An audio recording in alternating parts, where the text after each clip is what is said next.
The Empress Dowager has met an untimely demise, and the perpetrator remains elusive. The sole piece of evidence is a plum blossom hairpin embedded in her neck. There exist only two such hairpins throughout the entire capital. One belongs to my elder sister. The owner of the other is currently contemplating how to evade execution after suffocation and poisoning. 1. No one anticipated the demise of the Empress Dowager. She was a divine being, renowned throughout the realm. Logically, she was thought to be ageless and immortal. Yet today, at the hour of chin, when the palace maids delivered the morning tea, they discovered her lying in a pool of blood. When the palace dispatched individuals to investigate, I had only just finished conversing with Her Majesty the Empress and had left the palace for no more than half an hour. My sister had departed with her close friend, leaving me unaware of their whereabouts. I returned to my residence at a leisurely pace, intending to change out of my court attire. Suddenly, a throng of individuals burst into my abode, declaring, "The daughter of the Minister of Revenue, Yan Junling, you are accused of murdering the Empress Dowager. You are hereby detained in the dungeons, awaiting your fate." Before I could utter a word, I was roughly dragged away. It was only later that I learned of the circumstances surrounding the Empress Dowager's death. A hairpin had been thrust into her neck. It was murder. Yet I was perplexed. How could I be implicated in her death? I did not even visit Shokong Palace today. The jailer forcefully shoved me to the ground, retorting, "The hairpin embedded in her neck is a plum blossom pin crafted from hibiscus jade. Do you still wish to argue?" I was momentarily stunned. Hibiscus jade is rare, and a high-quality hibiscus jade pin must be custom-made. In the entire capital, only 2 plum blossom pins of hibiscus jade exist. One was gifted to my sister, Yan Junqin. The other, if nothing unforeseen occurred, should still be resting in my cosmetics box. 2. The prison was dim, devoid of daylight. I could not discern how much time had passed when a figure entered. I could not see his face as my attention was fixated on the tray he held. Upon it rested a delicate cup. A sudden wave of terror consumed me, rendering me immobile. I lifted my gaze, attempting to retreat as much as possible. "What do you intend to do?" The voice of my interlocutor was devoid of emotion, chillingly cold. "There is an edict from above. The suspect is to be executed on the spot." My blood ran cold in an instant. Before I could protest, the individual seized my chin. Poisonous wine was forced down my throat, and it acted immediately. My entire body felt as though it were ablaze. I extended my hand, desperate to expel the poison. Yet, my strength rapidly drained away. I collapsed to the ground, sliding inch by inch downward. Only one thought remained. It hurt immensely. 3. Everything became a haze. The heavens and earth exchanged places. My suspended hand suddenly regained strength. Without thinking, I plunged it down my throat. After gagging 3 times, it dawned on me. I was still alive. What was happening? I glanced at my attire, meticulously arranged. Was this a dream? Or had I returned to the moments before my arrest? In the next instant, another group of individuals stormed in. "The daughter of the Minister of Revenue, Yan Junling, you are accused of murdering the Empress Dowager. You are hereby detained in the dungeons, awaiting your fate." I recited silently to myself, word for word. Once again, I was roughly dragged away. Therefore it was true. The good news was that I had come back to life once more. The bad news was that the figure with the tray re-entered. I was once again condemned to execution. My chin was once again gripped violently, and poisoned wine coursed through my body. Once more I felt the searing heat. Moments later, I regained my footing. This time, facing those who arrested me, I at least maintained my dignity. I shall walk on my own. But how could I avoid the inevitable outcome of death? The Grim Reaper with the tray approached again. This time, I stood tall and took the initiative. I am the legitimate daughter of the Minister's household. According to the laws of our dynasty, before executing a noble, a preliminary hearing must take place. Your actions defy the law. Are you not afraid of punishment? This time, the Grim Reaper disregarded the tray entirely. He seized me by the throat, lifting me effortlessly. A derisive laugh echoed above me. The law? What he says is the law. I felt my strength wane. The blood within my mind gradually cooled and congealed. I never anticipated that this time I would be choked to death. For the cycle of reincarnation commenced anew. and I gasped for breath. If I could not find a way to survive, then rebirth would merely serve as a cruel torment. I swiftly searched for any useful information. The man had stated that what he said was the law. This could only refer to the emperor. The Empress Dowager was not only a divine being, but also the emperor's biological mother. He was undoubtedly enraged.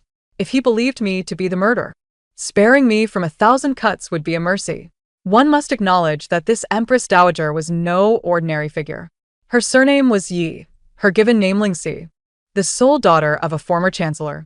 Before she even reached maturity, a master divined her phoenix fate, declaring her to be of unparalleled nobility. Shortly after coming of age, without any engagement, she became pregnant.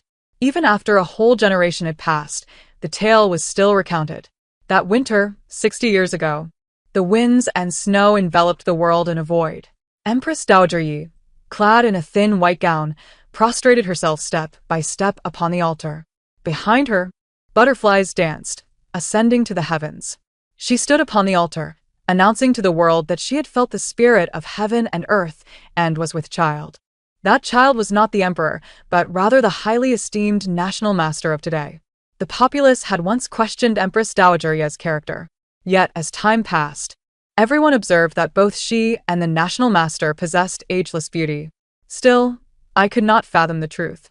Empress Dowager Yi was known for her aloofness, yet was also remarkably tolerant. Logically, she should have had no enemies, let alone be murdered. Her death had now become my own demise. As I pondered a solution on my way home, a thought struck me: the plum blossom pin. I hurried back to my residence, donning a maid's outer garment for ease of movement. There was no need to rummage through drawers. The pink jade pin lay quietly on my vanity. Yes, I recalled seeing my sister wearing the plum blossom pin today, prompting me to remove my own. We had always been at odds, perpetually bickering. Now, this was the most crucial piece of evidence. Thus, when I entered the dungeons this time, I felt considerably more composed. When the man with the tray arrived, I placed the pin directly onto the tray. This is my plum blossom pin. I possess evidence to prove my innocence. May I be released, or could you take the pin to seek counsel? My words faltered in my throat, severed along with my pin. Without hesitation, the man with the tray plunged the pin into my neck. And so, you were destined to die. For daring to commit such an act, your entire family will eventually perish. This time, I met my demise in the same manner as the Empress Dowager. 5. The information was becoming overwhelmingly abundant. By imperial decree, my entire family was to be executed. But why? I could only suspect one individual, my sister, Yan Junqin. She had indeed worn the plum blossom pin when she left the palace. After parting ways, she vanished without a trace. I fell into deep contemplation. To be honest, I did not harbor any fondness for my sister. Though we were twins, our personalities seemed to be diametrically opposed. She was bright and flamboyant, fond of being coddled, and always sought to claim credit. I, conversely, was cautious, reserved, and introverted, revealing my true self only to those I knew well. I often felt as though I lived in her shadow. Many times, I felt a sense of injustice. We had been born together, shared a womb, and grown up side by side, yet she had emerged first, by a mere quarter of an hour. In this dynasty, the legitimate eldest daughter was destined to wield the most resources within the family of women. All rewards were given to her first. Even the plum blossom pin was selected by her, as she chose the one with the pure hue, leaving me with the one that had a mottled flower core. At family banquets, she would sweetly serve dishes to our father and pour tea for our mother. Though they tried to be impartial, I knew, in their hearts, they undoubtedly favored my elder sister far more. Even when it came to future matrimonial arrangements, it was imperative that I first make provisions for her. If she lingered in her unmarried state, I would be left as an old maid, waiting indefinitely. Thus, during our bickering, she always held herself with the pride of a little peacock, declaring, "Yan Junling, I am the elder sister. You must yield to me in all matters and heed my commands." Many times, as I gazed at the impurities on the plum blossom hairpin, I found myself seething with frustration. My thoughts wandered too far afield. Upon realizing this, I unconsciously grasped the flower bud on the hairpin. In the next moment, those who sought to apprehend me burst through the door. In this dire predicament, my first thought was to attempt to fight my way out with the hairpin. After all, I had little else to occupy my time. Half an hour later, I indeed realized that I had overthought the situation. In the future, I ought to read fewer martial arts tales. After my plum blossom hairpin pierced the arm of the tray-bearing man, he seized my throat once more with a single hand. This was the most humiliating death I had ever faced. The man discarded the tray, shattering the poisoned cup to pieces on the ground. He drew forth a dagger adorned with intricate markings and with swift precision, severed the tendons in my hands and feet. I emitted a wail of anguish that I scarcely believed came from me. Collapsing to the ground, I gasped like a wounded dog. He ground the broken hairpin into my flesh, sneering, "You wretch, do you not find your death sufficiently grotesque? Allow me to enlighten you." He produced a purple pill and forced me to swallow it. "Enjoy the next 24 hours at your leisure." Even though I endured countless agonies and met my demise repeatedly thereafter, the memory of this particular death remained vivid in my mind. My hair fell out strand by strand. Every pore on my body felt as though it were being pricked by needles. Subsequently, my internal organs seemed to be constricted, as if an invisible hand was wringing out every drop of blood until I resembled a desiccated corpse. Yet this was not the end. Ultimately, every inch of my bones was restructured amidst a clarity of pain, each finger contorting in an unnatural manner, as if someone were systematically bending them backward until they snapped. I finally understood why he had severed my tendons, to prevent me from taking my own life. I was tormented for a full 2 days, my sinews twisted, my heartstrings torn asunder. When the new cycle began, I was plagued by residual pain, forcing me to expel a mouthful of blood. Despair began to creep in, but I could not yield. I struck myself twice harshly, compelling my thoughts to focus. What had I pondered in the previous cycle? Ah, yes, the Emperor's decree for the execution of my entire family. Thus, all evidence pointed to my family as the true culprits behind the Empress Dowager's murder. Frankly, I found it hard to believe. Yet I had to uncover the true murder. I could not linger in thought. Otherwise, I would forever be trapped in this cycle, reliving the torment of death time and again. My parents would likewise meet a grim fate. If it were indeed my elder sister, then, regardless of the reason, I would personally ensure she was delivered to the Dali Temple. Yet, I could not resist further contemplation. There were only 2 hairpins. If it were she, what could her motive possibly be? Upon regaining possession of the hairpin, a long-buried memory suddenly flashed in my mind like lightning. This was back when we had just learned of the Empress Dowager's divine lineage. My sister and I leaned against our mother, listening as she recounted tales of the Empress Dowager's youth. Each time, she would eagerly be the first to feed our mother a morsel of pastry, sneaking me a triumphant smile. When our mother spoke of the Empress Dowager ascending the sacrificial altar, accompanied by auspicious butterflies, my sister scoffed. "What is so difficult about that? There are stories where women hide butterflies in their cloaks to win the emperor's favor. As for the subsequent rainfall, it's even simpler. One can predict it by observing the wind direction. It's taught in female academies, after all, merely taking advantage of the uneducated commoners." Our mother swiftly covered her mouth. "Akin, you are becoming increasingly indiscreet. Speaking ill of the royal family is a grave offense." I seized the moment to interject. "Exactly. Mother is telling us a story. Do not interrupt." My sister, spurred by my retort, grew more fervent. "But do divine beings truly exist? I, for one, do not believe. The servants are absent. It is just the 2 of us sharing whispers, so it matters not. Mother, do tell, was there truly no dissent when the concept of divine spirit was proposed?" Yet again, her mouth was covered. "Dear heavens, do not say any more." Our mother, softening at the plea, glanced around and lowered her voice. Many voiced their dissent back then. But the late emperor cherished the Empress Dowager dearly and dealt harshly with those who disagreed. After the national master was born, no one dared to speak of it again. The Empress Dowager was not to appear publicly, yet everyone had seen the national master, performing rituals during festivals, his appearance remaining unchanged year after year. I countered my sister. "Cease your wild speculations. The national master is nearly 60 years old, yet he appears no older than someone in their 30s. If he were not the son of a divine being, how could he maintain such youthful looks?" Our conversation ended in discord. Yet, as I stepped outside, I distinctly heard her mumble, "I truly wonder if divine beings cannot die." At that moment, I was momentarily taken aback, but soon found myself pondering. After all, the Empress Dowager was the most esteemed woman in the land. Could it be that she merely maintained her beauty with care? Yet, in retrospect, a chill coursed through me. If it were indeed my sister, I quickened my pace. I truly wished to avoid encountering the tray-bearing man once more. I ran.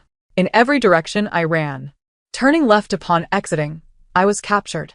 Proceeding straight, I was captured. Turning right, I was struck down. Circumventing through the back door, I was ambushed. Run, gasp. Run, gasp. Run, gasp. After numerous cycles, I was utterly exhausted, collapsing into a carriage. Damn it, Your Highness? The Empress Dowager. The most perilous locations are often the safest. They likely would not interrogate those entering the palace. I swiftly stripped off the maid's outer garment, donned it instead, removed all adornments, and retrieved the golden Nama box I had brought from the palace, leaping from the carriage. The Empress had just bestowed gifts, but the box bore palace markings, meant to be returned for reporting. At this moment, there was but one alley remaining before returning home. If I could take a detour through this alley and then parallel my way back to the palace, perhaps I could evade them.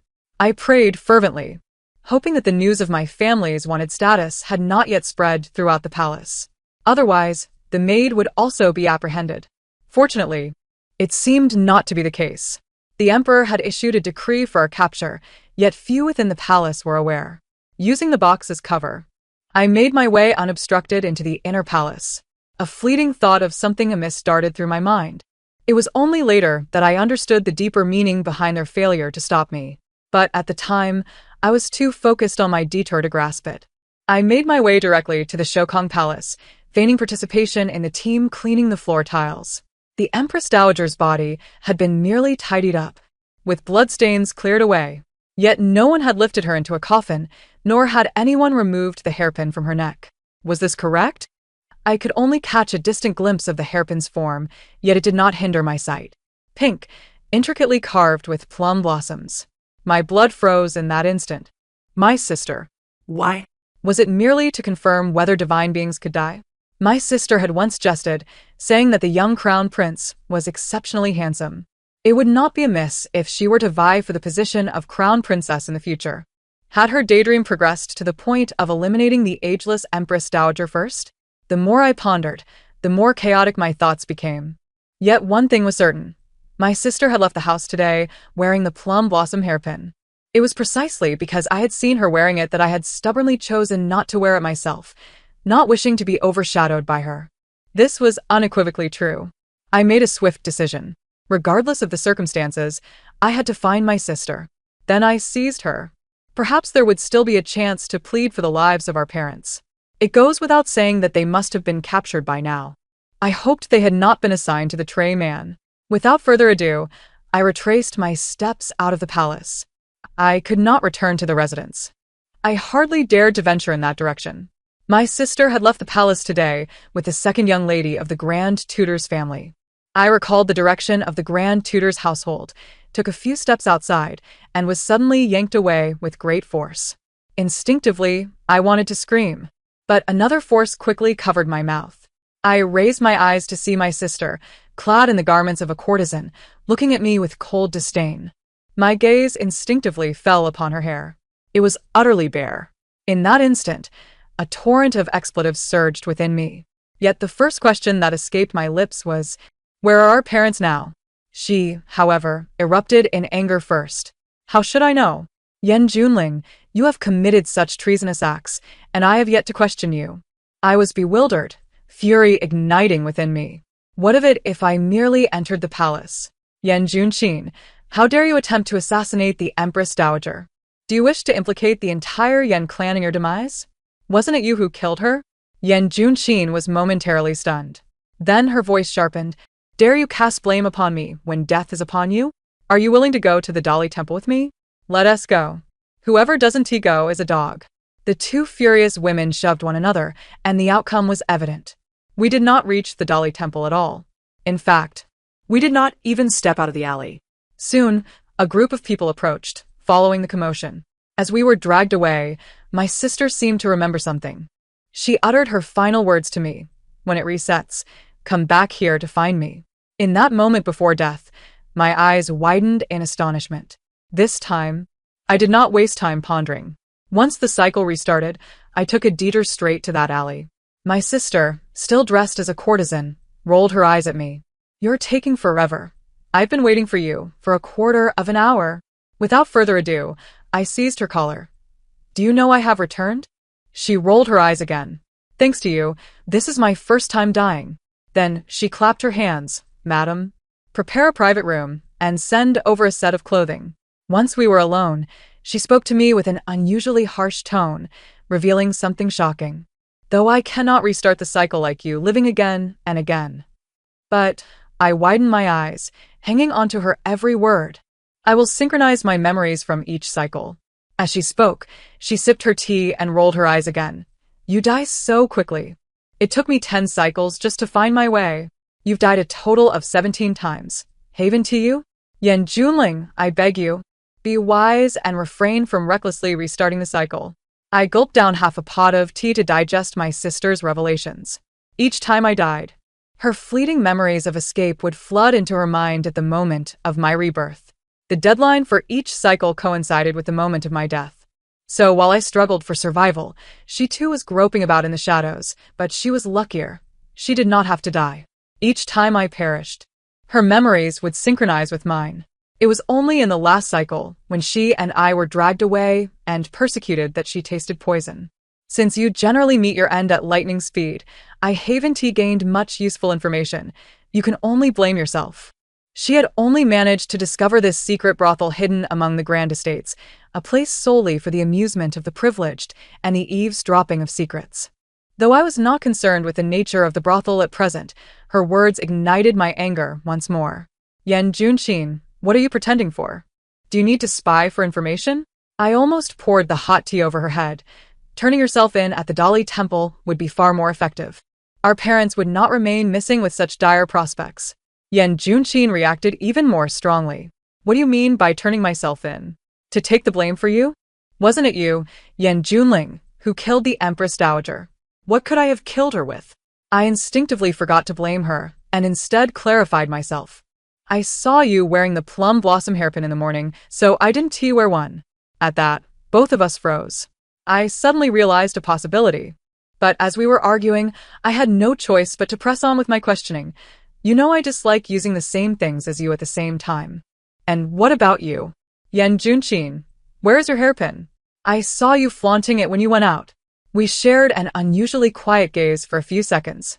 Then she pulled a silk handkerchief from her bosom. There lay her plum blossom hairpin, pristine and gleaming. My sister's tone turned unexpectedly serious. Sister, I swear it was not me. My thoughts shattered completely. Yet, deep down, I instinctively felt a sense of relief. It was not us who committed the murder. Our parents must be safe. But why? Who killed the Empress Dowager, and why frame the two of us sisters? I had never felt such a headache before. Yan Junqin tossed the courtesan's attire into my arms with irritation.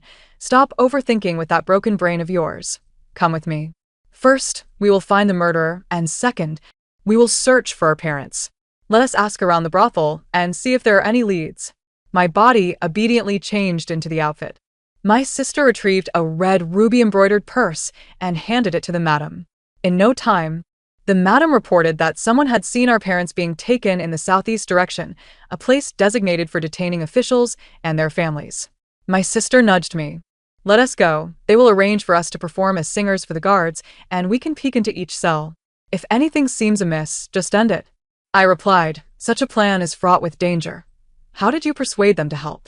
She casually adjusted her clothing. Oh, our parents are one of the backers of this brothel. I was taken aback. She turned back, a sardonic smile on her face. I gathered that information in the cycle where you took 2 days to die. I calculated quickly. That was indeed the cycle where I perished from a strange poison. An involuntary shiver ran through me. I picked up a sharp dagger. If things went awry, it would lessen the pain of suicide. Indeed, it proved useful. I ended my life 6 or 7 times before checking every cell. Yet I found nothing. I even searched through the servants' storage, but did not catch a glimpse of our parents. Thus, heading southeast must have been a ruse. Whose eyes were they trying to deceive? By the ninth meeting, my sister appeared equally defeated. It was rare to see her lower her proud head. I cannot think of any more solutions. I too had abandoned any thoughts of mocking her. After much contemplation, I resolved to enter the palace. The Empress Dowager had been assassinated, and her beloved son, the Emperor, had laid down a death sentence on our family. Yet, she had another son, the National Master, who wielded great power. Having infiltrated the palace once, I thought to try my luck again. Without time to return home to retrieve my plum blossom hairpin, I directly took my sister's. When I made the request, she unhesitatingly thrust the hairpin into my hand. I felt a twinge of suspicion. Aren't you afraid I might claim your hairpin for myself and frame you for the Empress Dowager's murder? She rolled her eyes for the 100th time. Do you dare? Yan Junling, we are both daughters of the Ministry of War. Though you are timid and mediocre, far inferior to me, I know you would never do such a thing. My hand holding the hairpin paused. For some reason, my nose suddenly felt a bit sore. I touched my nose with a hint of guilt and said, "Do take care of yourself. Do not perish here." With determination, I made my way to the palace of the National Master, the Eastern Emperor's palace. The National Master is greatly revered by the people and holds the utmost respect from the Emperor. The Eastern Emperor's palace is a realm of unparalleled opulence, staffed by thousands of palace attendants. The National Master was meditating in a side chamber, exuding a warm and benevolent aura. At 60 years of age, he possessed the visage of a man in his 30s. Even as I appeared disheveled and breathless, he greeted me without a hint of disdain. He offered me a seat, poured tea, and patiently waited for me to regain my composure before inquiring, "What brings Miss Yen here today?" I bowed once more and stated my purpose directly, to seek his protection and assistance in locating our parents. His expression darkened as he replied, "This matter is not insurmountable. However, the evidence of your mother's assassination is irrefutable, and He did not believe in the innocence of my sister and me. Fortunately, I had brought a hairpin with me. I promptly presented it to him, declaring, "This is it. The one from the Empress Dowager's neck is certainly not one belonging to my sister and me." He took the hairpin, examining it closely without looking at me, and asked, "What of the other one?" Without thinking, I blurted out, "Mine is still at the minister's residence." Realizing my slip, I abruptly raised my head. This was wrong. My sister and I were identical. Only the mole behind our ears could distinguish us, and even our father occasionally confused us. But how could the National Master know I was the second miss? Unless in the next moment, the National Master's smile morphed into a sinister grin. "Thank you then, Miss Second," he said. A throng of individuals swiftly encircled me, restraining me in an instant. I struggled desperately, exclaiming, "National Master, surely you have misunderstood? It truly was not us." "Of course," he replied, toying with the hairpin as he lifted his gaze. "I certainly know it is not you. However, I must express my gratitude to Miss Second for delivering the evidence." He turned to issue a command. "Go to the Shokong Palace and replace this one. Inform the Emperor that I have apprehended the murderer." The realization struck me. This was a scheme centered around the Empress Dowager's death, using my entire family's lives as a shield against the Emperor's gaze. My eyes brimmed with rage as I shouted, "It is you who has brought ruin upon my family. It is you. My parents, who quarrel not for gain, have fallen victim to a vile creature like you. Why do you pry into every facet of my family?" Upon hearing the term vile creature, the National Master's expression soured instantly. His long, slender nails sank deep into the flesh of my face. "You should inquire of your parents why they did not surrender what should have been surrendered. You insolent wretch, utter another word, and I shall have your parents executed." I fell silent, blood and tears streaming from my 7 orifices. The tea was poisoned. He clapped his hands, commanding, "Release her, and make it appear as though she has taken her own life after being executed." His trusted subordinate stepped forward and drew a dagger to sever the ropes binding me. I noticed a complex insignia on the dagger. The National Master's final words echoed in my ears. "You have no idea how long I have feared your father. However, it matters not now. Who would believe the possessions of a sinner's father? I died with my eyes wide open. The insignia on the dagger was identical to that of the one wielded by the tray-bearing man. Thus, it had always been him. Everything was orchestrated by him. He had relentlessly pursued the annihilation of my family, ensuring we would meet our end without a burial plot. The Emperor was not to blame. It was he who wielded absolute power, severing our path to survival.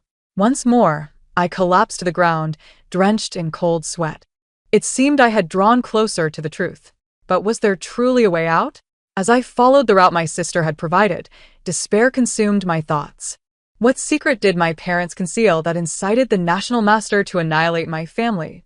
The National Master exhibited no grief, indicating a rift with the Empress Dowager. What could be the cause? Or was the Empress Dowager himself the one who fell victim to the National Master? The questions multiplied. The dimly lit alleys wove a vast web around me. I flailed helplessly within it, awaiting the hunter's grasp.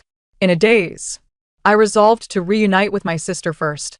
She unusually prepared tea for me and patiently listened as I recounted the harrowing events of the previous cycle.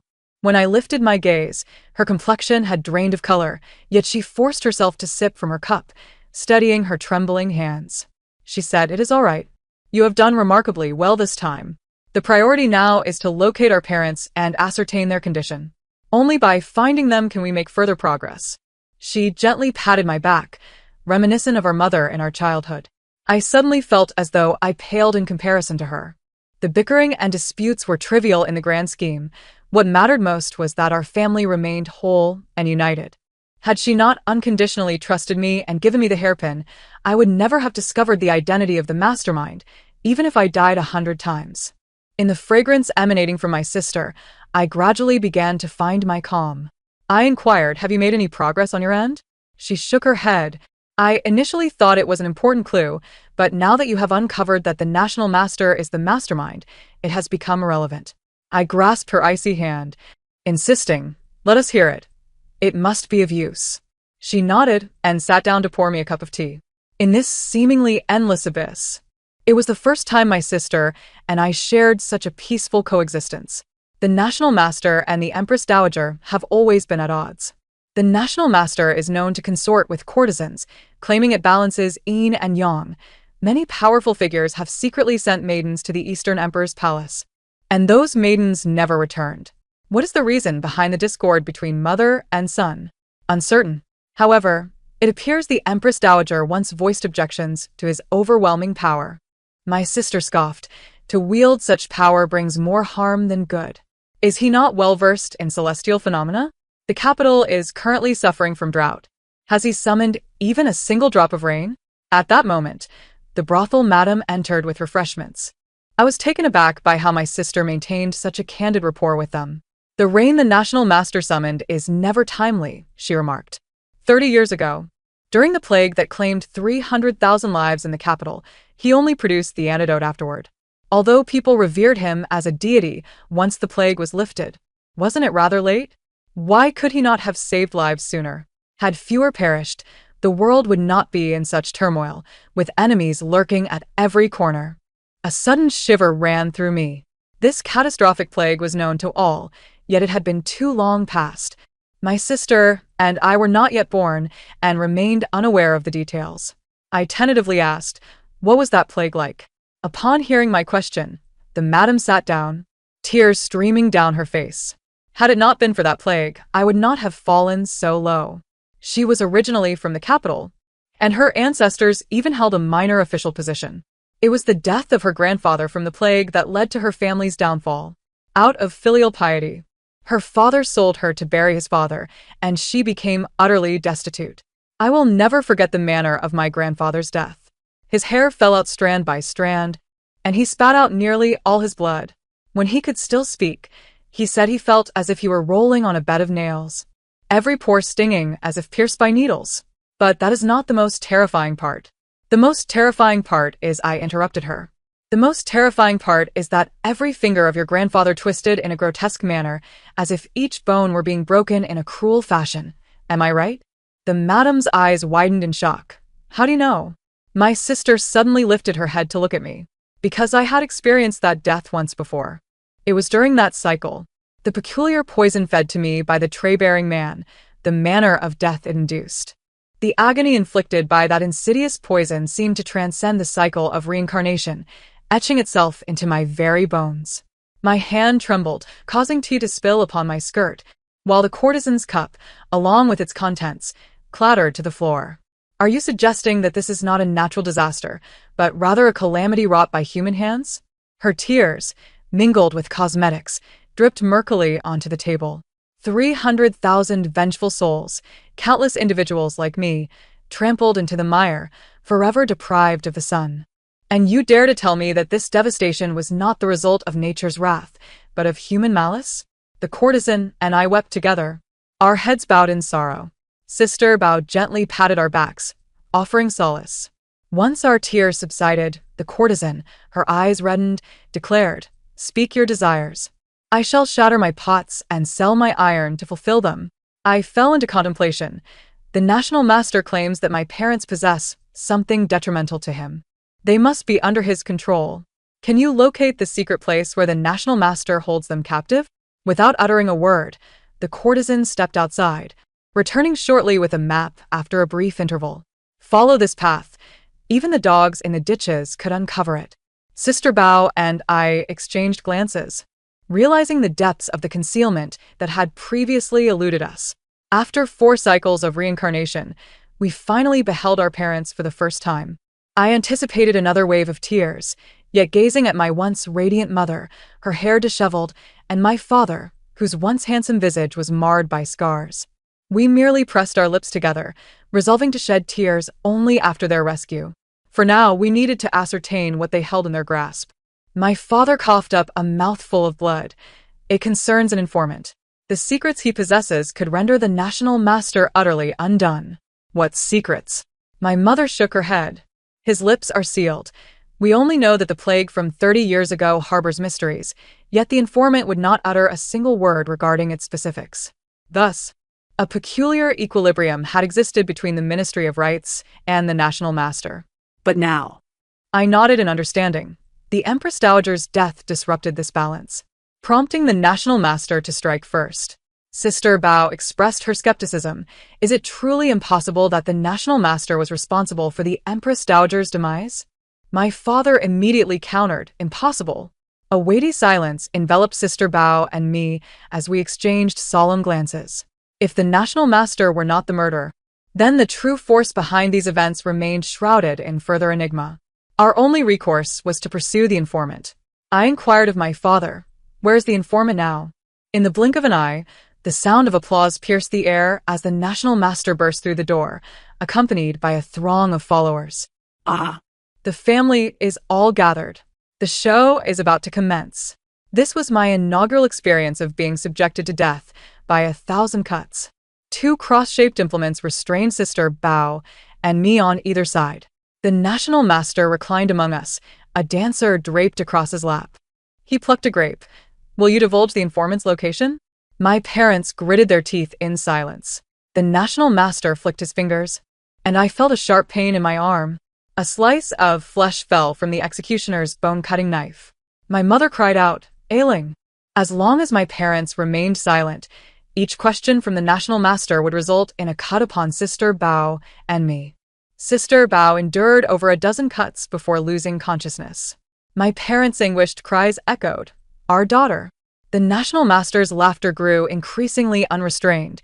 "If you refuse to speak, your daughter shall be reduced to mere bones. They say beauty resides in the bones, not the skin. I am quite curious to see which of your daughters is the more exquisite." Tears of blood streamed from my mother's eyes. "You carve my flesh. You gouge out my eyes. Spare my daughters." The national master cleared his ears. "I shall ask once more, where is the informant?" At last, my father relented. "Come closer, and I shall tell you." When the national master leaned in, my father shouted at the top of his lungs, "I know your thing is no longer functioning. How does it feel, old man, to be half paralyzed, watching the dancer without being able to touch her? Ha ha ha." I struggled to open my eyes, desperately shaking my head. "Father, do not provoke him." The national master cast the grape he held onto the ground, his expression transforming into a mask of fury. It appears you have chosen to reject my hospitality, Minister. He clapped his hands. Sister Bao and I became the mourners, pleading no, please. 72 tortures, one by one, were inflicted upon them. I watched as my parents gritted their teeth, slowly fracturing before our eyes. Sister Bao nearly lost her voice. Father, please tell him. My mother was the first to succumb, unable to withstand the third torture. My father persevered until the national master grew impatient. Spitting out a grape seed, he declared, "You may not speak, but I will eventually extract the truth. You shall all descend into hell." My father led the way, departing before Sister Bao and me. In his final moments, he stretched out his bloodied hand with all his strength, yet could no longer reach our cheeks. His last words were, "Go home." I could no longer contain my grief, bursting into tears. I yearned for home, yet our home was lost. In that instant, a newfound determination surged within me. I resolved to ensure that the national master faced the most excruciating punishment, even if it required countless reincarnations and enduring tortures 1,000-fold worse than his. There would undoubtedly come a time when I would witness him shatter into fragments. In the fleeting negligence of the executioner, I indeed had the opportunity to end my life. Yet I refrained. It was only when the final blade pierced my heart that I was thrust back into the cycle of reincarnation. Pain could marinate hatred within my very marrow. However, on the surface, Sister Bao and I tacitly feigned forgetfulness regarding the events of the previous reincarnation. No one broached the subject of searching for our parents. I returned to the idle state of the earlier cycles. I requested an assortment of weapons from the courtesan. I ventured to the Eastern Imperial Palace 13 times, successfully slaying him thrice. Once I plunged a dagger clean through him, another time I wielded an iron whip that did not kill him but shattered his neck, and yet another, I poisoned his tea. In each act of vengeance, despair and fury enveloped me. I found myself disinclined to continue living. So be it. Despite suffering death by strangulation thrice, execution by slicing thrice, and poisoning 7 times, he too did not emerge unscathed. On the 14th attempt, I felt emboldened to resurrect the glory of the 4th cycle, seizing a hairpin to strike him down. I honed the pin and thrust it directly into his brain through his nostrils. His demise was agonizingly slow. Tears streamed down his face as he managed to utter, "Throw this vile creature into the alchemical furnace." My heart sank. Immediately, I found myself bound and dragged into the secret chamber within the Eastern Imperial Palace. The blue flames consumed me. I beheld every inch of my skin swiftly contract, darken, and emit the hissing sound of moisture evaporating. Was I truly to be refined into an elixir? I pondered. No, this was not right. The alchemical furnace? Amidst the blazing inferno, I glimpsed a dark, sinister entity forming a line. I sat upon the ground, drenched in cold sweat. A hypothesis urgently required validation. But where could my parents have concealed the informant? I felt compelled to seek clues. Yet when I lifted my head, I realized something was amiss. I was presently within my own abode, no longer en route home. The time of reincarnation had shifted backward. Upon reflection, it became evident that each time I rushed to Sister Bao, the journey grew increasingly arduous. The cycle of reincarnation had consistently been retreating. I simply had not recognized it before. Had I squandered my opportunities in vain? In all these cycles of reincarnation, I have never felt such despair. Everything seems to have returned to its origin. Once again, I encounter the Tray Man. This time, I have discerned all his secrets. Yet, I remain unable to evade that fateful cup of poison. Am I truly destined to be eternally ensnared? The sensation of searing heat courses through my body once more. I began to hide, concealing myself within the confines of my own home, hoping to elude their search. My house is indeed vast. However, no matter how I concealed myself, they would conduct a thorough search, ultimately dragging me to meet the Tray Man. I continued to evade capture, hiding in the woodshed, the dog hole, even within the well. They relentlessly pursued me. Poison, suffocation, slitting throats. While seeking refuge, I also attempted to assassinate the Tray Man. The good news is that my martial skills have improved. The bad news is, for every one I eliminate, another one appears, for the Tray Men are inexhaustible. Yes, from my descriptions, you can discern that my mind is somewhat frayed. I even began to lie in the garden, pretending to be a pile of flour mud, or curled up in the stable, masquerading as a horse. The agent sent by the National Master would even poke through the warm horse manure to find me. Clearly, that informant is of utmost importance. Another 4 cycles have passed, and the poison has begun to take its toll. I long for a moment of respite. After so many cycles, I have yet to sleep even once.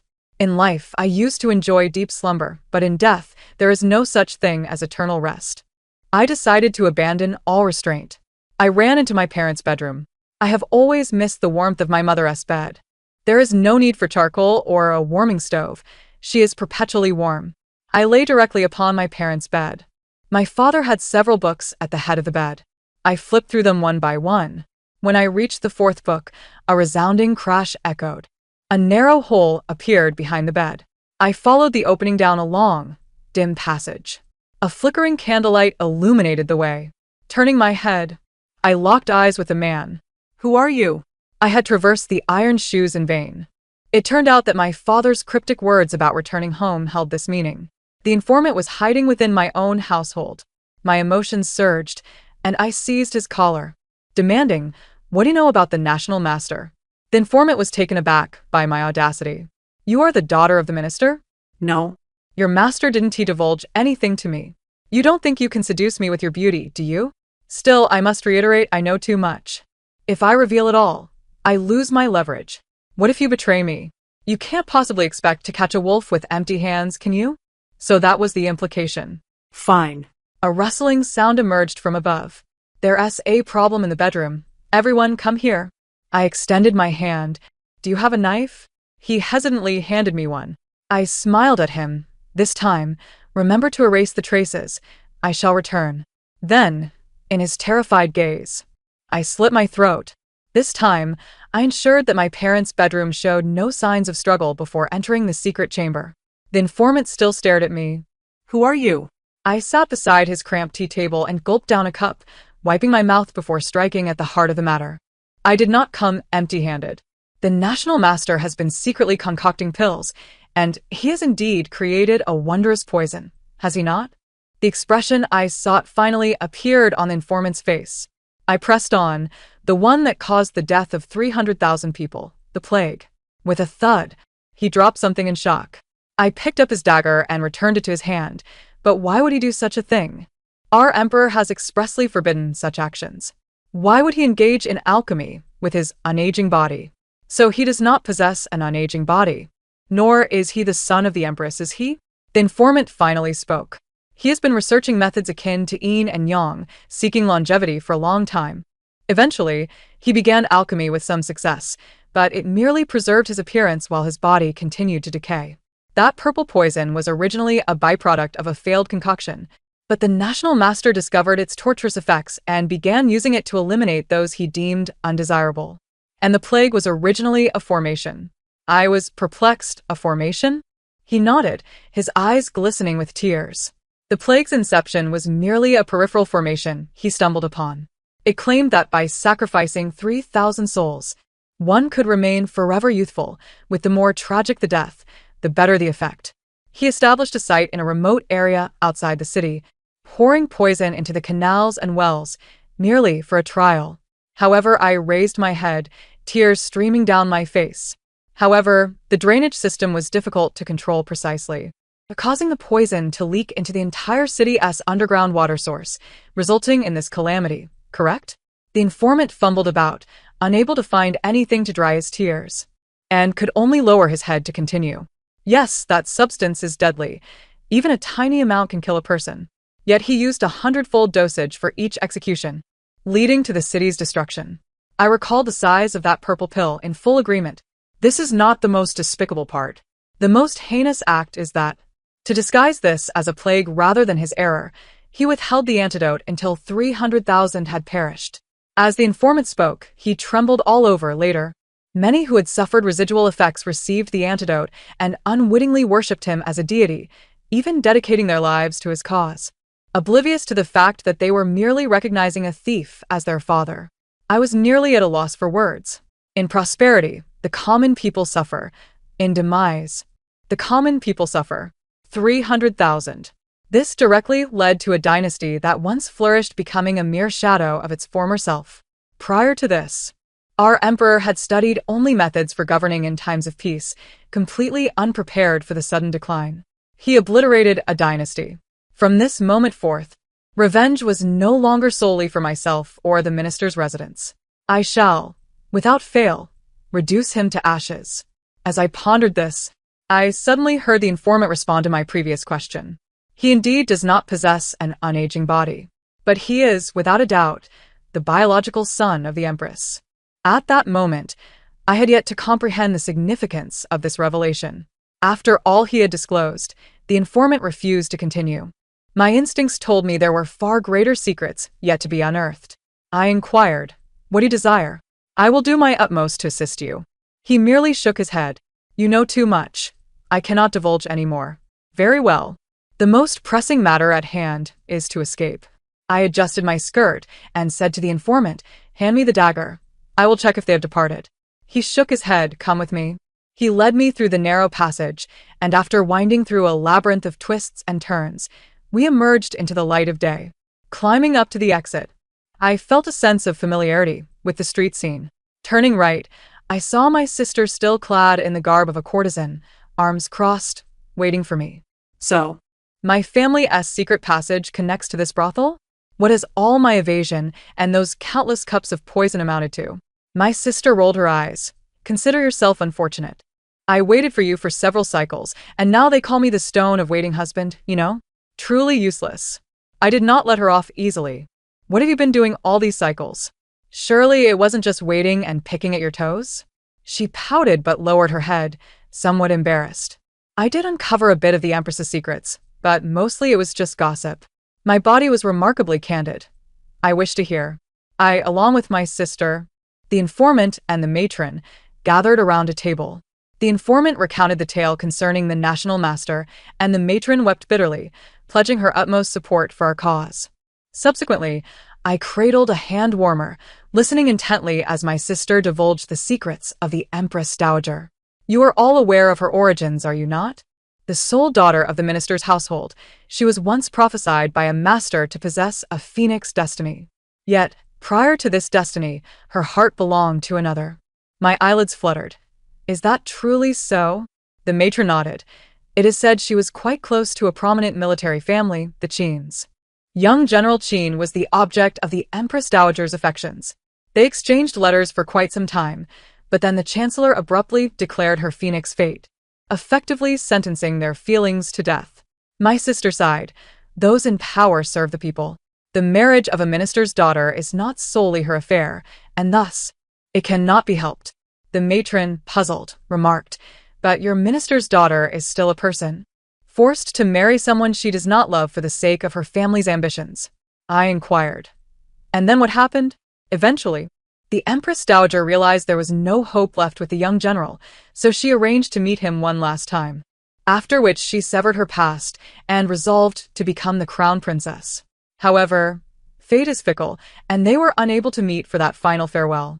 "Was it the Chancellor who intervened?" no. My sister shook her head. On that day, the young general simply did not show up. Shortly after, he was dispatched far away. And then, he perished suddenly. My eyes widened in shock. Her beloved died? Good heavens, what a devastating blow. My sister nodded. The youthful white moonlight never saw her lover again, and thus, the ruler lies buried beneath the earth, while I am left to endure the snow of this world. I could scarcely fathom the turmoil that must have engulfed the Empress Dowager upon receiving news of her beloved's death. The matron took a sip of tea and continued. Nearly a month later, the Empress Dowager declared herself a divine maiden, claiming to have conceived the national master through the essence of heaven and earth. I became emotionally immersed, my eyes glistening. Could it be that the national master is the child of her white moonlight? That would not be too bad. At least it would leave her with a cherished memory. Crash. The informant crushed the teacup, blood pouring from his hand. Lies. All lies. Everyone looked up. What do you mean by lies? Is it that she never had a white moonlight, or is it about the child? He violently overturned the table. Her child is not the spawn of any so-called general. The father of her child is a mountain bandit. In the cramped compartment, the air became nearly stagnant. What on earth happened? The informant glared intensely at me. I do not desire wealth or your assistance for my family, for I have no family left. I have but one request. I want the National Master to suffer eternal damnation. My sister nodded fervently, grasping the informant's sleeve. Our desires align.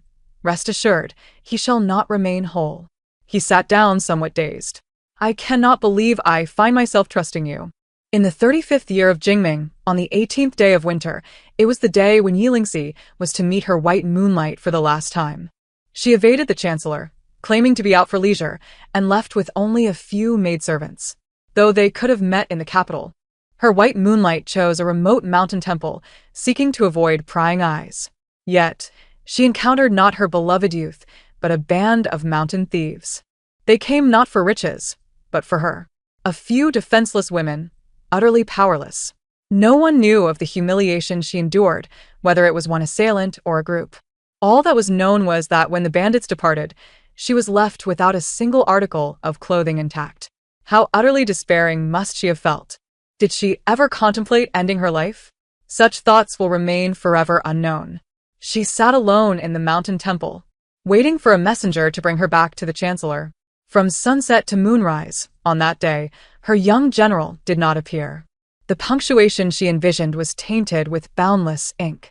She never had the chance to inquire what had transpired that day to prevent his arrival, for her young general had been dispatched far away, and on the journey, he perished suddenly. All love and hatred, all grievances and blame, abruptly ceased. Yet, she received no respite. She became pregnant. For self-preservation and to safeguard her entire family, she had no choice but to proceed as such. From then on, her beloved faded into decay, no longer able to ride spiritedly, nor could she ever replicate his features. As she ascended the altar, she prostrated herself with each step. Behind her, butterflies danced gracefully. Before her, snow adorned her hair. In that storm that enveloped her, time lost all meaning.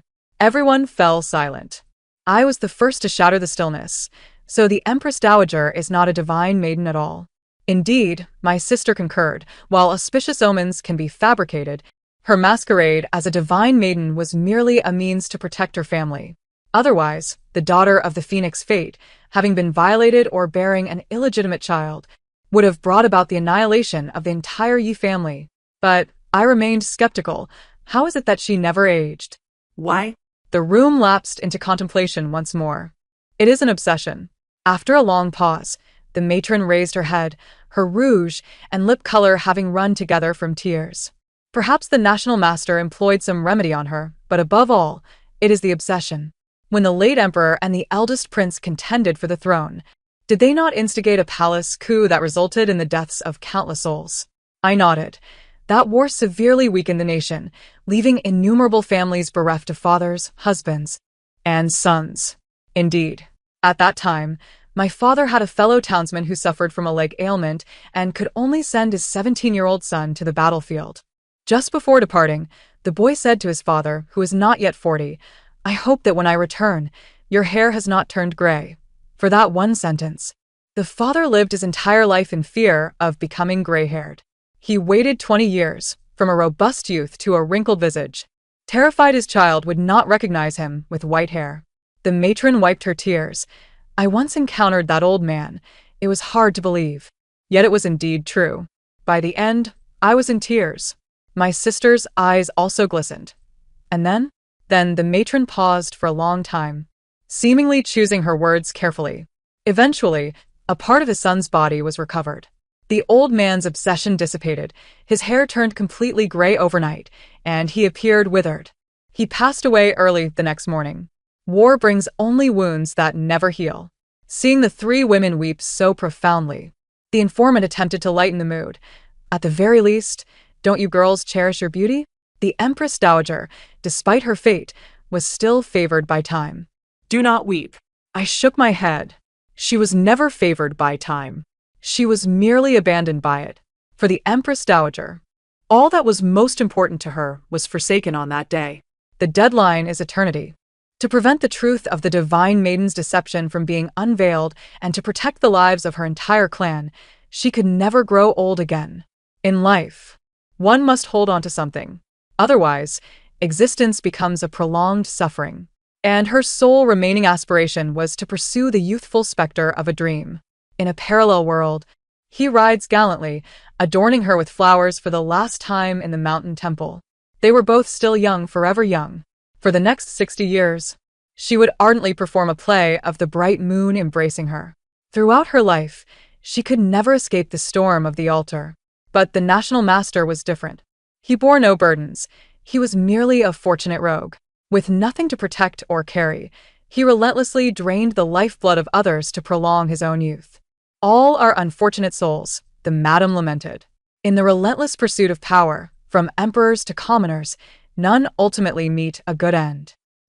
I sense something amiss. What role did the late emperor play in all this? The madam replied, in my youth, many young ladies yearned for the love of emperors and empresses. The late emperor left the imperial harem vacant for the Empress Dowager, defying all opposition, and only fathered the current emperor. It is widely known that he loved Empress Yi for a lifetime. Alas, it is a pity. They respected each other but never truly understood one another. The beloved fell into the mire, and those who shared the pillow were beyond reach. A lifetime of companionship, yet they remained forever regretful. Love is indeed a peculiar thing, tangible in death, intangible in life. While alive, it ebbs and flows like the tide, unshakable yet inky with despair. Only when abruptly halted does it penetrate the marrow, becoming irretrievable. But don't you think, Sister Bao hesitated, that this General Qin seems rather suspicious? We lifted our heads. Those from military families wielding power are often regarded with trepidation.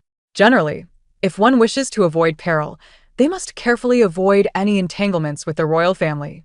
Yet once the Empress Dowager was publicly criticized, she became a confirmed member of the royal family. Even her suitor would be determined by the final decree. Even if this General Qin is infatuated, is his father deceased? Moreover, after the incident, the Qin family has only feigned ignorance, never making any statements. Can a mere general, even of noble birth, simply perish at a whim? I scratched my head. But most importantly, Sister Bao gazed intently at us. The downfall of the Qin family occurred shortly after the crown prince's failed coup. My heart sank. A dark haze clouded my vision. If from the very beginning, all of the Empress Dowager's tragedies stemmed from political strife. In any case, this beloved is certainly no virtuous man. His death was either a covert execution ordered by the reigning emperor or a ploy to disgrace the Empress Dowager, rendering her a pawn of the crown prince. In any case, no matter how many times I am flayed, I refuse to believe this was an accidental death. She spoke with such conviction. Yet, her reasoning was undeniably sound. No matter how one viewed it, this young general had orchestrated the Empress Dowager's lifelong tragedy, even altering the fate of the nation. The true reasons, however, could never be verified again. I propped my chin in my hand and sighed.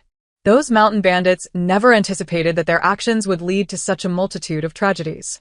The informant's eyes reddened as he replied, indeed, because I am one of those mountain bandits, a descendant of the collateral line. I was taken aback, choking on a sip of water, unsure whether to console or reprimand him.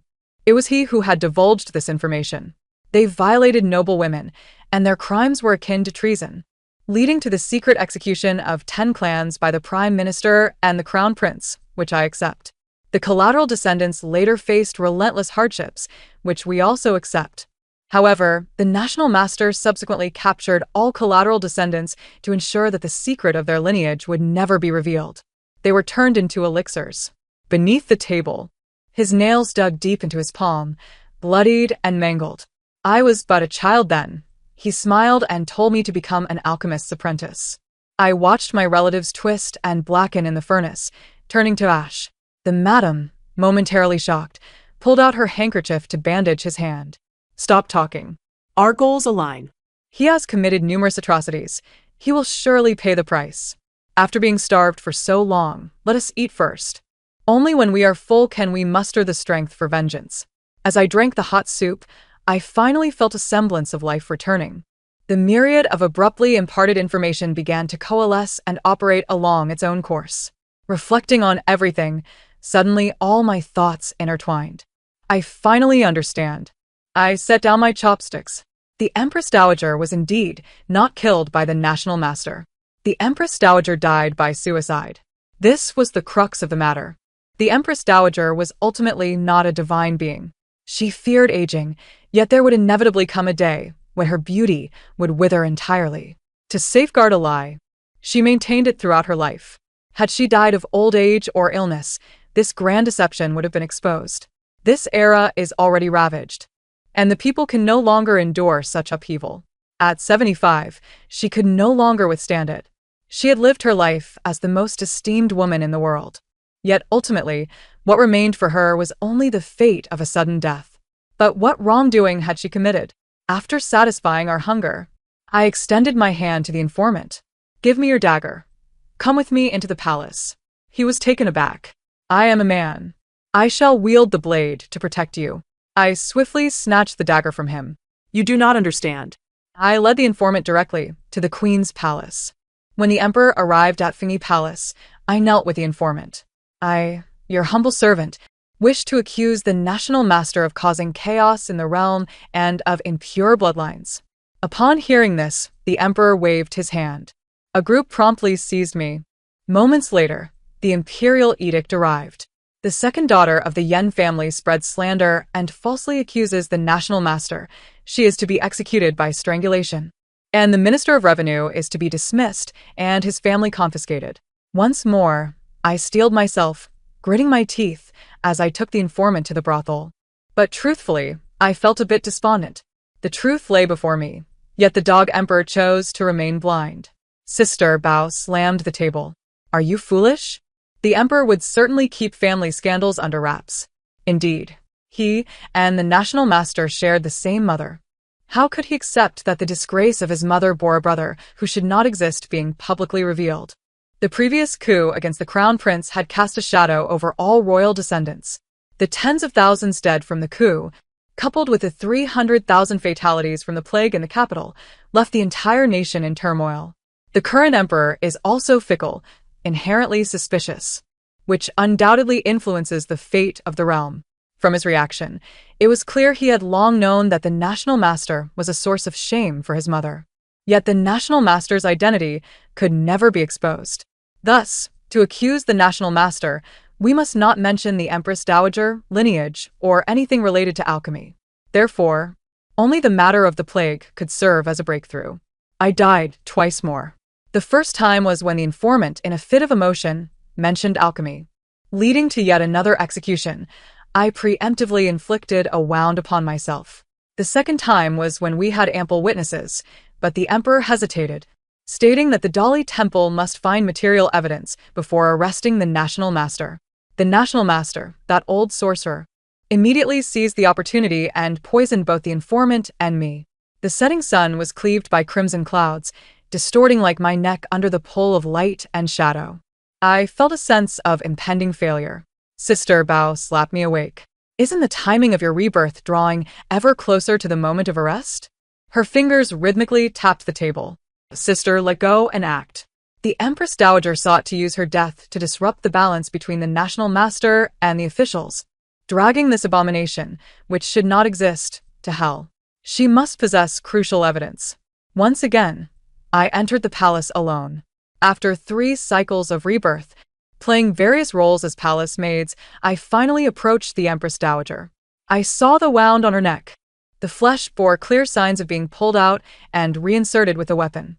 The plum blossom hairpin was a lifeless pink, likely a painted imitation. The carving of the plum blossom was exceedingly crude, indicating it was hastily crafted. Ultimately, it all comes down to power. When one wields authority, even a counterfeit of this caliber can claim my life time and again. Rising to my feet, I stepped upon a loose tile, curiosity compelling me to lift it. Within, I discovered a handwritten letter. The first 2 pages contained the formations devised by the National Master for the sacrifice of those 3,000 souls, along with corresponding blueprints detailing the arrangement of houses on the outskirts of the city. The plans even delineated the course of the waterway and the drainage points for the toxic substances. The evidence was irrefutable. The final page bore a prayer. In this life, I, Yilingsi, have never believed in gods or Buddhas and have been entangled in retribution throughout my existence. Yet, at the end of my life, I yearn to beseech once. If there truly exists a deity above, might you assist me in granting many a soul a path to survival? Having lingered over the letter too long, I was once again seized and dragged away. Little did she know, she had already provided us with a path to salvation, a passage that could only be opened through our united efforts. Upon awakening this time, I understood that this was the final cycle. Should I delay further, capture would be inevitable. In the previous cycles, we had already conspired our strategy. I promptly communicated with my informant, leading him to a brothel to rendezvous with my sister. Subsequently, we brought the informant to the central yamen. In the carriage, I sketched the first 2 blueprints from the letter of Empress Yi. My previous prolonged reading of the letter had not been in vain. Following our plan, I would strike the public drum at the busiest hour, accusing the national master. The institution of the public drum had been established over a century ago, marked by stringent regulations. Any individual who sounded the drum, regardless of their motives, must first endure a form of torture. Commoners faced the bed of nails, while officials were subjected to the rack. To accuse the powerful required the shedding of skin. However, once subjected to punishment, the case must be processed. The emperor would personally attend to the public trial. Yet, as I descended from the carriage, my sister forcefully shoved me aside. Realization dawned upon me, and I desperately grasped her. Yet, she tore her sleeve and pushed me back. Those in power are meant to serve the people, she declared, holding her head high like a beautiful, proud peacock. I am the legitimate daughter of the officials. You, a mere second daughter, should know your place and not steal my thunder. I was caught off guard, falling to the ground as I watched her, resolute, strike the public drum. Sister, I cried, tears streaming down my face. She beat the drum for a long time until the crowd swelled. She was publicly punished, the rack crushing her legs. She gritted her teeth, refusing to bow her head or utter a sound. Wiping my tears, I ascended the platform. Holding aloft the blueprints, the plague of 30 years ago was solely the doing of the national master. The informant produced a purple pill from his pocket. The true culprit is this. At this very moment, within the Eastern Imperial Palace, there are thousands of such poisons. The crowd erupted in fervor. By the time the emperor arrived, the people had spontaneously begun to chant, "Investigate the national master. Eliminate the threat to the people." The emperor, left with no other choice, waved his hand. "Dali Temple, investigate swiftly." Those who had endured too much pain stood resolutely waiting here. There was no time left for any clandestine schemes. Swiftly, the evidence was procured. Alongside a large box of poison, there was a trove of secret letters, of debauchery, abuse, coercion into prostitution, embezzlement, bribery, and the abuse of power. All that was dark and hidden would ultimately be exposed to the light of day. At last, I had succeeded. The emperor personally ordered the investigation of the Eastern Imperial Palace, apprehending the national master and sentencing him to death by 1,000 cuts, executed immediately in public. The people erupted in cheers. I witnessed tears rolling down the faces of young and old alike. I pondered whether this constituted the perfect conclusion. As the sun set, the birds returned to their nests. My sister was escorted back to her residence, accompanied by the finest physician from the palace. I, clutching my sister's plum blossom hairpin, was brought into the palace. I walked 3 paces behind the emperor as we proceeded to Shokong Palace. After scrutinizing the murder weapon, all possibilities of reversal vanished. The emperor discovered the empress's letter. The aged sovereign sat upon the tiled floor, his expression transitioning from impassive to trembling shoulders, ultimately breaking into silent tears. Mother. In the end, no one emerged as a victor. My heart ached as I quietly departed from Shokong Palace. Not far ahead lay the Eastern Imperial Palace. I wished to see it, to ascertain whether this was still a cyclical dream, to determine if I could finally lead a normal life henceforth. Everything seemed to have settled at last. People came and went from the Eastern Imperial Palace as clear basins of water were carried in, only to emerge muddied and dark. The National Master's crimes were far too grave. The Eastern Imperial Palace was entirely dismantled. The bodies of young palace maids were dragged out one after another. They had committed no wrongs. They might not have even known what transpired. Yet, caught in the torrent stirred by the powerful, they could not escape the fate of being shrouded in white cloth. An unusual sensation surged within me. In the countless cycles, I had heard the cries of too many wronged souls. From the moment the Empress's innocence was tarnished to her tragic end, from the bloodshed instigated by the Crown Prince's coup d'etat to the massacre of 300,000 in the imperial city, the corpses piled high. Not to mention the commoners ensnared in the ceaseless struggles. The conflicts among the noble families continued unabated. The tragedies of this world had not diminished in the slightest. In all those cycles, the only one to find respite seemed to be myself. Even that most esteemed woman had her life as pivotal moments forever concealed from the light of day. Until her dying breath, she was bound to uphold a lie. I wondered if my sister could retain the use of her legs. So proud she was, yet she might very well be condemned to live her days in a wheelchair. This was not right. It should not be like this. I lifted my head, and with a thunderous clap, a bolt of lightning stretched infinitely across the void. Suddenly, I grasped my skirt and began to run frantically. I had finally awakened to the truth. The fate of the National Master should never have been death. Rather, he should never have been born at all. I understood at last. I dashed straight from the Eastern Imperial Palace back to the minister's residence. My parents and sister were gathered around the warm stove, sipping tea. They squinted at me from afar, smiling and beckoning. "Ailing, come have a warm drink." The stars twinkled faintly, and the lights shone brightly. Originally, countless souls should have been able to enjoy such a warm night. I approached them step by step. Then, I pressed the dagger against my throat. My parents' smiles froze instantly. "Ailing, what is the matter? Put down the knife. Don't hurt yourself." But I could not heed anything else. My gaze pierced through my parents, landing on my sister, who had just set down her teacup. A splint was strapped to her leg, and I could only wonder how great the repercussions would be. I declared, "I want to try again." My sister's expression turned incredulous. "Are you mad? This life is our last chance. Everything has reached completion." I shook my head, the delicate pain coursing through my neck. "Sister, is it truly complete?" This world was clearly a patchwork of wounds. Their expressions faltered. I sensed they understood. My parents trembled, reaching out to embrace me, but their hands only brushed against my cold cheek. "Ailing, you will surely return, just as you have countless times before, right?" Tears glistened in my sister's eyes. She raised her cup toward me from a distance. "If you truly can go back, be careful without me." Darkness fell. I knew not if I would have another opportunity to witness the sunset against the vast sky. Yet, I thought that if there remained even the slightest chance, I would have no regrets. In the fleeting moment, when the blade slices through flesh, the trajectory of fate cleaves the dark clouds asunder. I remain uncertain whether this will culminate in a grand redemption or a foolish conflagration. Yet, one truth resonates within me. I know what I desire. I yearn to shed this crimson essence, to exchange it for an unseen cycle of rebirth. I long for those who have been compelled to live as mere ants to be granted another chance at life. I wish for rivers to run clear and seas to be tranquil, for nations to prosper and their people to thrive. I desire majestic landscapes adorned with phoenixes in flight. I wish to erase the sanguine undertones of this era, transforming all sorrow and joy into a sweet aftertaste. I wish to assist the young maiden whose purity has been ravaged, to brush away the frost that clings to her brow. I wish to save her, and countless others.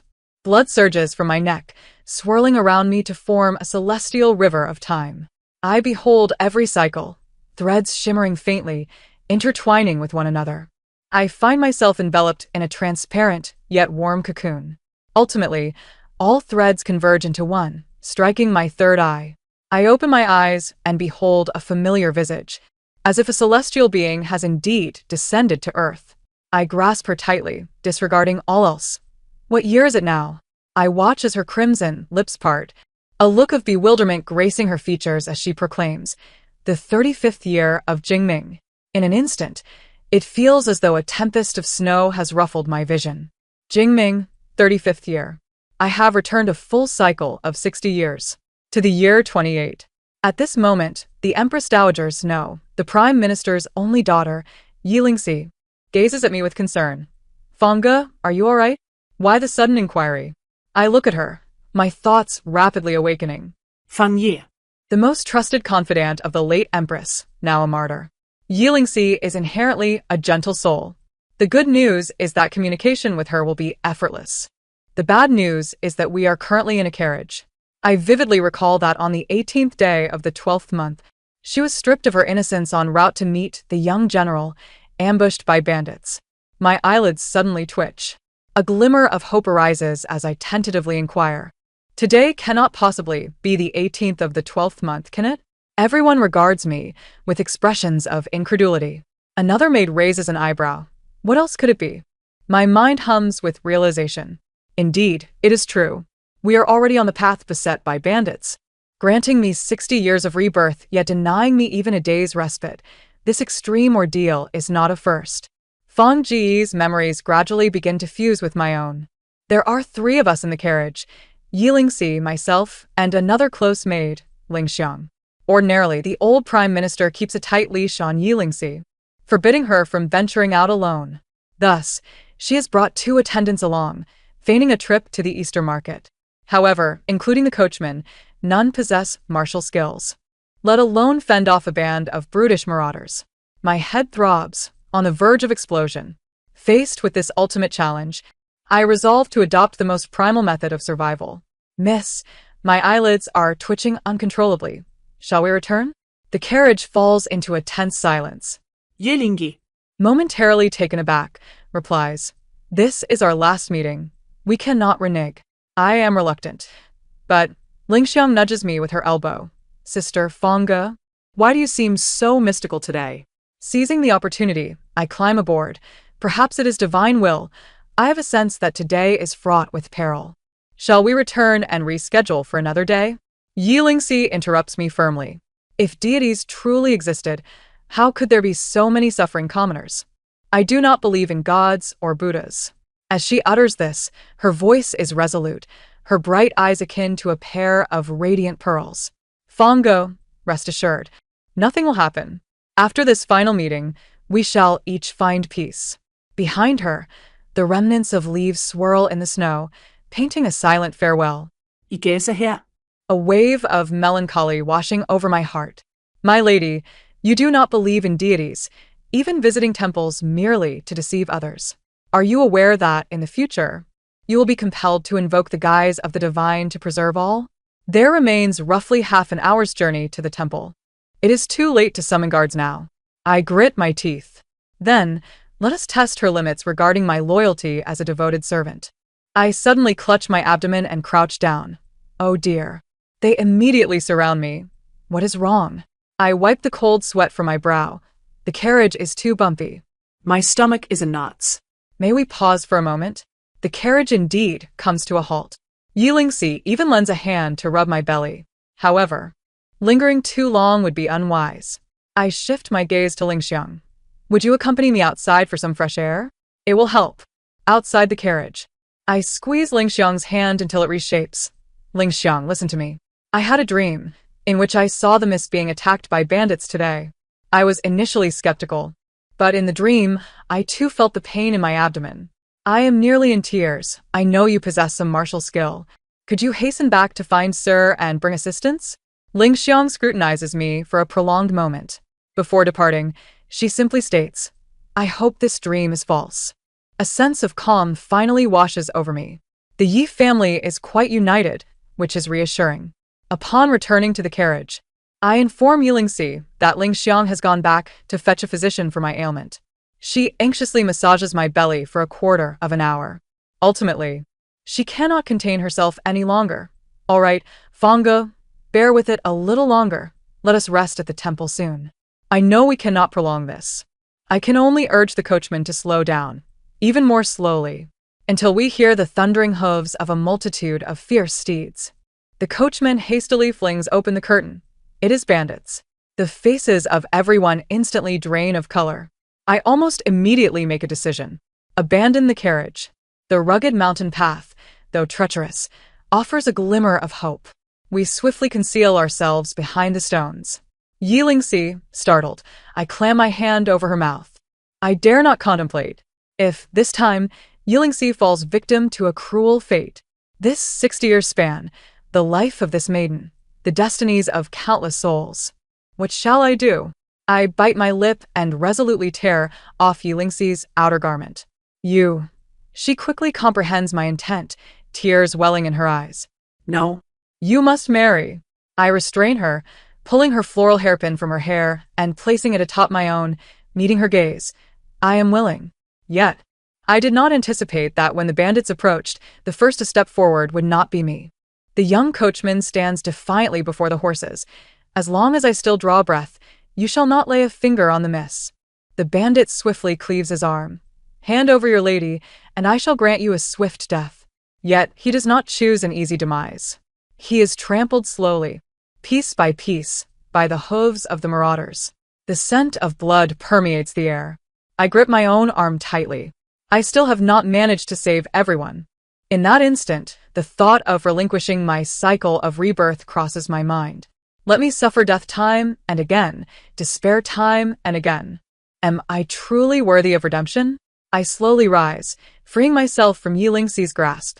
I walk towards the bandits, placing myself in front of the coachman. I am Yi Lingxi, come at me. As my garments are torn away layer by layer, I admit I am still gripped by fear. I hollowly ponder. If I were Yi Lingxi, would I possess the courage to endure a lifetime amidst ruins? Perhaps this day would mark the end of my life. I am not as brave as Yi Lingxi. She surpasses me in courage. And in the next moment, the advancing hand suddenly halts. A warm head rests upon my chest. The resonant voice of the venerable chancellor echoed, declaring, "Annihilate them all." It was only after I had wrapped myself in a warm blanket that the reality struck me. I was saved. The formidable figure of the national master would no longer loom over us, sparing the lives of 300,000 souls. With great effort, I lifted my head and noticed the coachman beside me had become almost unrecognizable. He tightly clutched something in his hand, and I managed to extract it, a fragrant pouch. Memories of Fongo surged forth. This coachman had once served a minor official, enduring daily humiliation at the hands of a debauched young master. It was Yi Lingxi who had thrown him a fragrant pouch, altering the course of his fate. Later, that official's household was raided, and his belongings auctioned off by the authorities. The coachman spent most of his savings to redeem that pouch, proclaiming, "It was the young lady who granted me this life." The wind and snow fell silently, as if in acknowledgement. Yi Lingxi would no longer need to masquerade as a divine being, yet in the hearts of many, she was already revered as a true deity. Upon our return, the three of us were confined together in the inner courtyard. The old chancellor imposed a 3-month house arrest upon us and confiscated my and Lingxiang's monthly allowances. Such leniency was due, in part, to our rescue of the young lady, balancing our transgressions with our merits. Additionally, I had suffered from a high fever for several days, and everyone was aware of the ordeal I had narrowly escaped, treating me with great care. However, Yi Lingxi seemed to be suffering even more gravely than I. After returning home, she ceased to speak altogether. We all understood the reason why. On that fateful day, the young general had not made an appearance. In the aftermath, he had sent no correspondence, distancing himself entirely. This was for the best, I thought. Like in a previous life, her celestial moon had cracked. Thus, my most pressing task was to ensure the young general's survival. In my former life, the young general had similarly kept his distance, offering no explanations, and was subsequently sent away, meeting an untimely demise. He became the perpetual crescent moon in Yi Lingxi's heart, a lifelong obsession. This time, I was determined to keep him alive in Yi Lingxi's eyes and heart. Fragmented yet whole. Only then could her heart be truly salvaged. However, such matters were beyond my solitary capacity. I could only implore the Chancellor to do everything in his power to prevent the young general's reassignment. Given the Chancellor's love for his only daughter, I believed it should not be an insurmountable task. Yet I found myself thwarted at the first hurdle. The errand boy returned for the 5th time with the message, "The Master has declared that, under no circumstances, will he release you.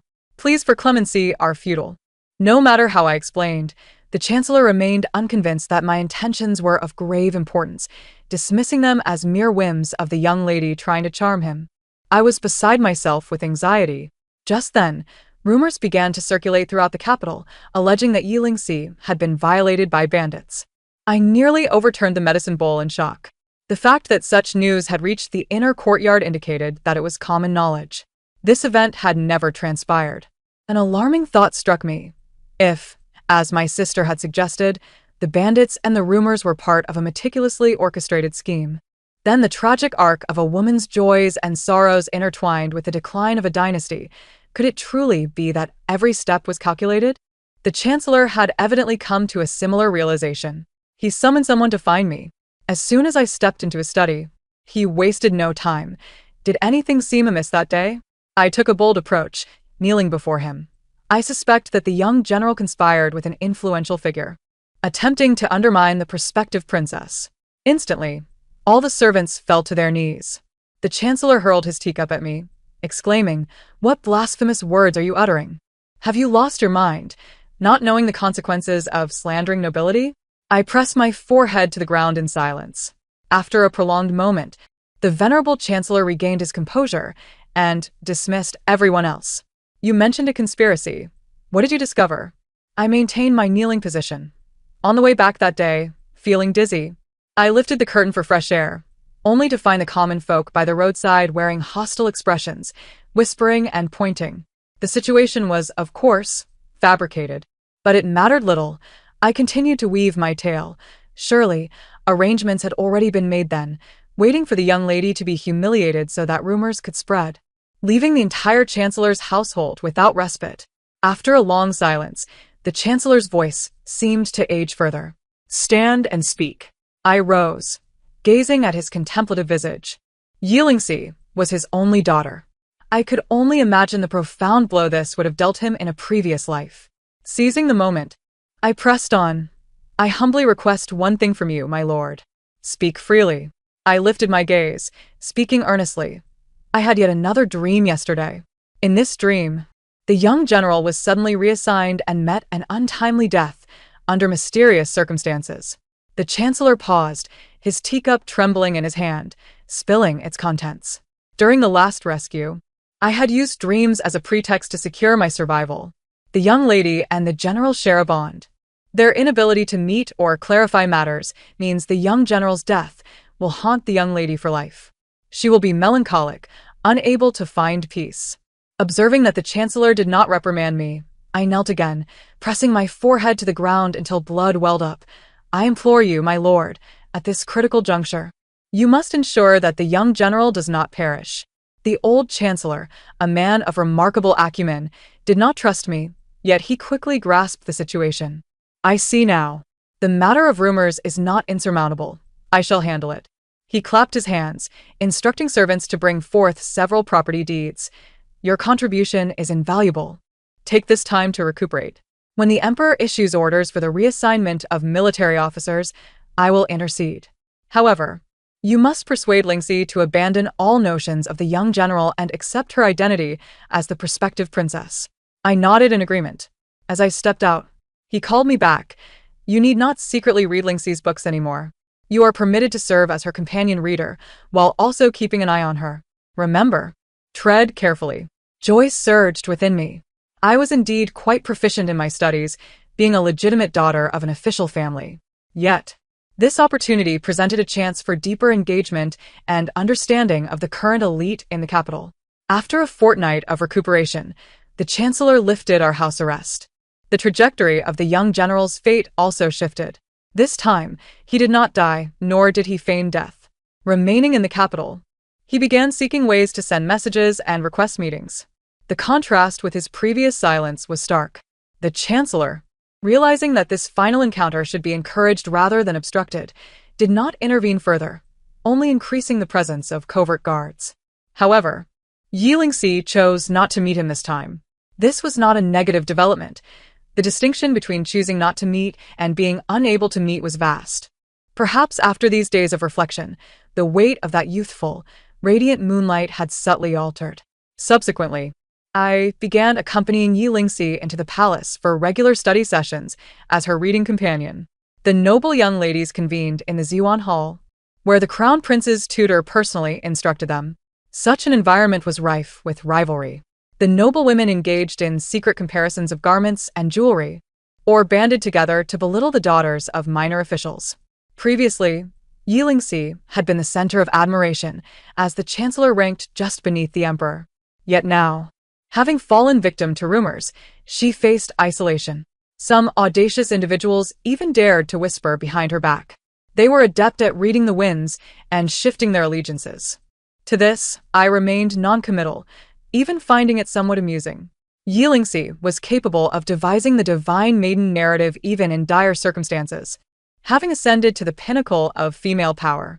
If she could not withstand such trivial adversity, there would be no merit in my intervention. Initially, Yi Lingxi paid them no mind, continuing her studies, maintaining her appearance, and engaging in spirited debates with the tutor over the Confucian classics. I gradually gleaned the intricate dynamics of the official families, only to find that some unwitting individuals had indeed become pawns in this unfolding drama. A daughter of a minister pointed her finger directly at Yi Lingxi's nose and declared, "How dare you, a woman of sullied virtue, defile the halls of female scholarship?" The hall instantly fell into silence. As a sycophant, I opened my mouth, ready to retort, but was swiftly silenced. Yi Lingxi similet nonchalantly. Lifting her hand to grasp the girl by the throat. "If you have no use for your eyes, shall I assist you in gouging them out to feed the dogs?"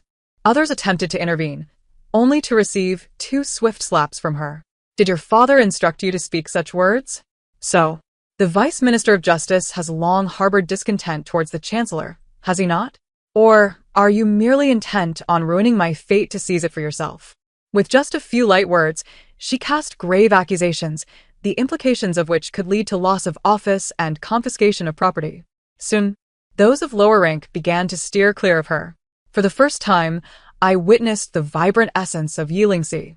She was once such a spirited young woman, unperturbed by external influences. Had she not been ensnared by her own obsessions, she could have lived a life of unrestrained elegance. After her display of authority, no one dared to offend her again. The Chancellor finally quelled the rumors, severely punishing several instigators and striking hard at the forces behind them. Life grew increasingly smooth, and even many young ladies from noble families began to curry favor with me. Is this the feeling of being a sycophant? Quite pleasant indeed. Overall, life became more comfortable, except for a small faction, which continued to subtly undermine us.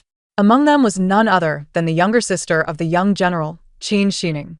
I initially thought her ire towards Yi Lingxi stemmed from the latter's recent treatment of her brother, a mere outlet for her frustrations. Until that day, behind the artificial mountain, I witnessed Qin Shining bowing to another woman, her demeanor obsequious. This woman was the daughter of the Minister of War, who would later become the Crown Prince's consort. This scene sent a chill down my spine. I tucked my skirt tightly around my legs and fled silently. If discovered, my clandestine observation would lead to dire consequences. Once outside, my heart raced nearly beyond endurance. Meanwhile, a series of thoughts began to align in my mind. The young general had been notably absent during the critical confrontation with the bandits. Shortly thereafter, he was abruptly reassigned by the emperor. A scion of a martial family, skilled in combat, met an inexplicable demise on the road. If all these events were interconnected, my palms grew clammy, nearly unable to hold my handkerchief. It truly was the Crown Prince. The Qin family had long since aligned themselves with the Crown Prince's faction, aiding in the struggle against the Crown Prince's rival for the throne. And Yi Lingxi, as a phoenix destined for the throne, was in peril.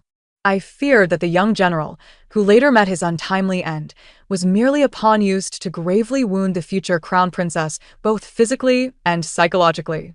The Crown Prince conspired with military leaders to orchestrate the downfall of the prospective Crown Princess. I clamped my hand over my mouth. In the ensuing years, countless corpses piled high, the court was thrown into turmoil, and innocent lives were lost. All of this had long been foreshadowed.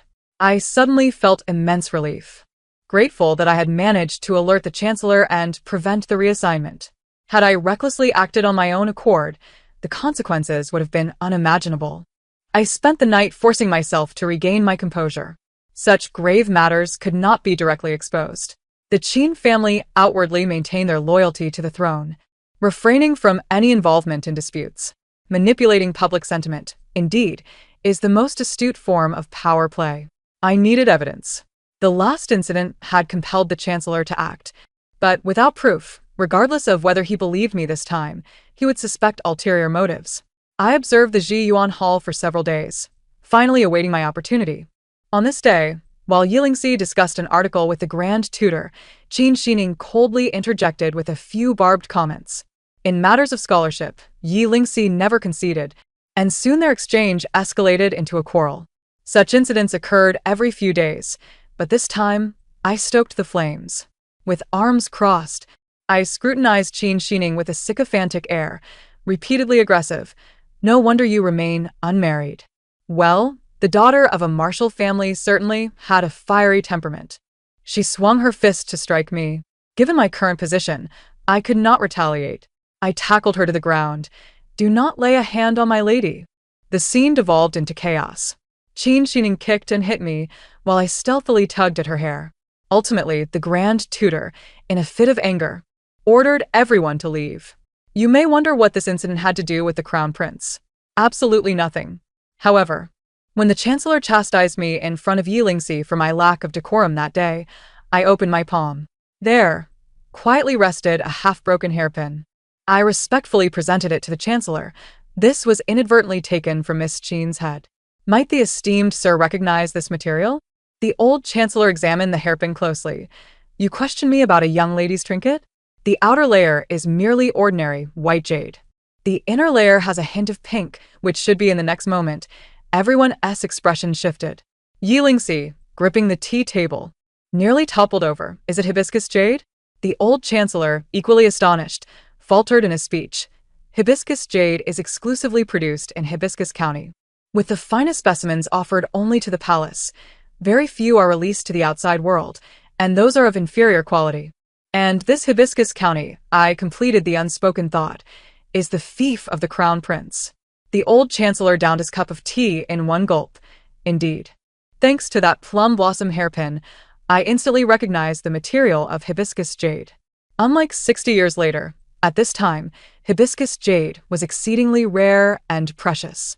Everyone knew that, aside from the high-ranking ladies in the palace, only one person outside the palace possessed a complete set of hibiscus jade adornments, the prospective crown princess. Yet Qin Shining possessed such a precious hairpin, concealing the hibiscus jade within ordinary white jade to wear discreetly. There could only be one explanation. The crown prince or the future crown princess had already secretly allied with the Qin family. Yi Lingxi remained silent for many days thereafter. How astute she was. She merely had been unwilling to contemplate it before. Unwilling to ponder why the young general, despite knowing of her destined fate, disregarded her reputation and exchanged affections with her. Unwilling to consider why he professed to protect her for a lifetime while allowing his sister to target her. Not to mention that day, why he had failed to keep his crucial appointment. The answer was one she would have to accept herself. Yi Lingxi isolated herself for 10 days. After 10 days, it was the first month of the year. Amid the cacophony of firecrackers, she opened the door, stepping onto the stone path strewn with fallen red petals. She engaged in a rare heart-to-heart with her father. I have come to a realization. I am indeed destined as the phoenix, though there is no formal engagement. I ought not to be emotionally invested in any man other than the crown prince. She picked up a brush and composed a farewell letter on the spot. Observing her graceful writing, both the Chancellor and I grew apprehensive.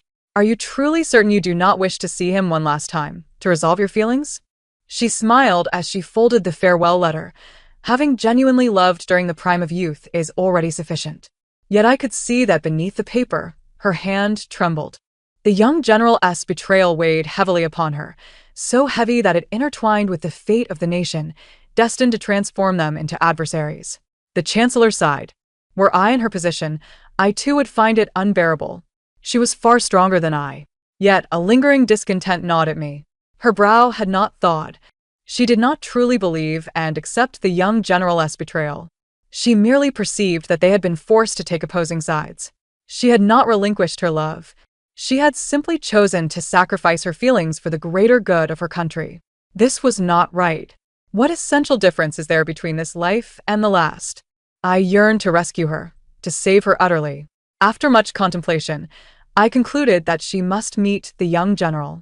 It is imperative to bring along more of our covert guards. A meeting must occur. The one who ties the bell must be the one to untie it. She must comprehend that the young general's love for her is, in itself, less than pure. Throughout the entire spring festival, I pondered this matter, descending into a state of obsession. In subsequent reflections upon that day, I still feel an overwhelming sense of peril and immense regret. It was undeniably a glaring trap, yet I dragged her into it. I was aware that the young general occasionally frequented the pleasure houses. These noble scions, while courting the daughters of high-ranking families, would also indulge in merriment within the brothels, their pursuits remaining unaffected by one another. Naturally, Yilingsi was oblivious to this, and even if she heard rumors, she would not believe them. Thus, when an informant reported on the Lantern Festival that the young general had visited a pleasure house, I disguised Yilingsi and hurried there. Of course, I did not forget to inform the Prime Minister. He understood my intentions and waved away nearly all of the guards in the residence. I wanted Yilingsi to witness that, even setting aside national righteousness, the young general is not a paragon of virtue.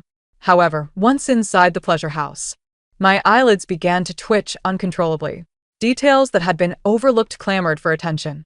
I clenched my sleeves, my unease amplifying. The moment I laid eyes on the person before me, my anxiety reached its zenith. The equally disguised Qin Shining wore a scornful expression. What a twist of fate. The future princess consort has come to listen to music? I immediately sensed something amiss. May I inquire where the young General Qin is? Qin Shining did not respond to me, but continued to target Yilingsi. What gives you the right to see my brother? Did you not refuse to meet him before?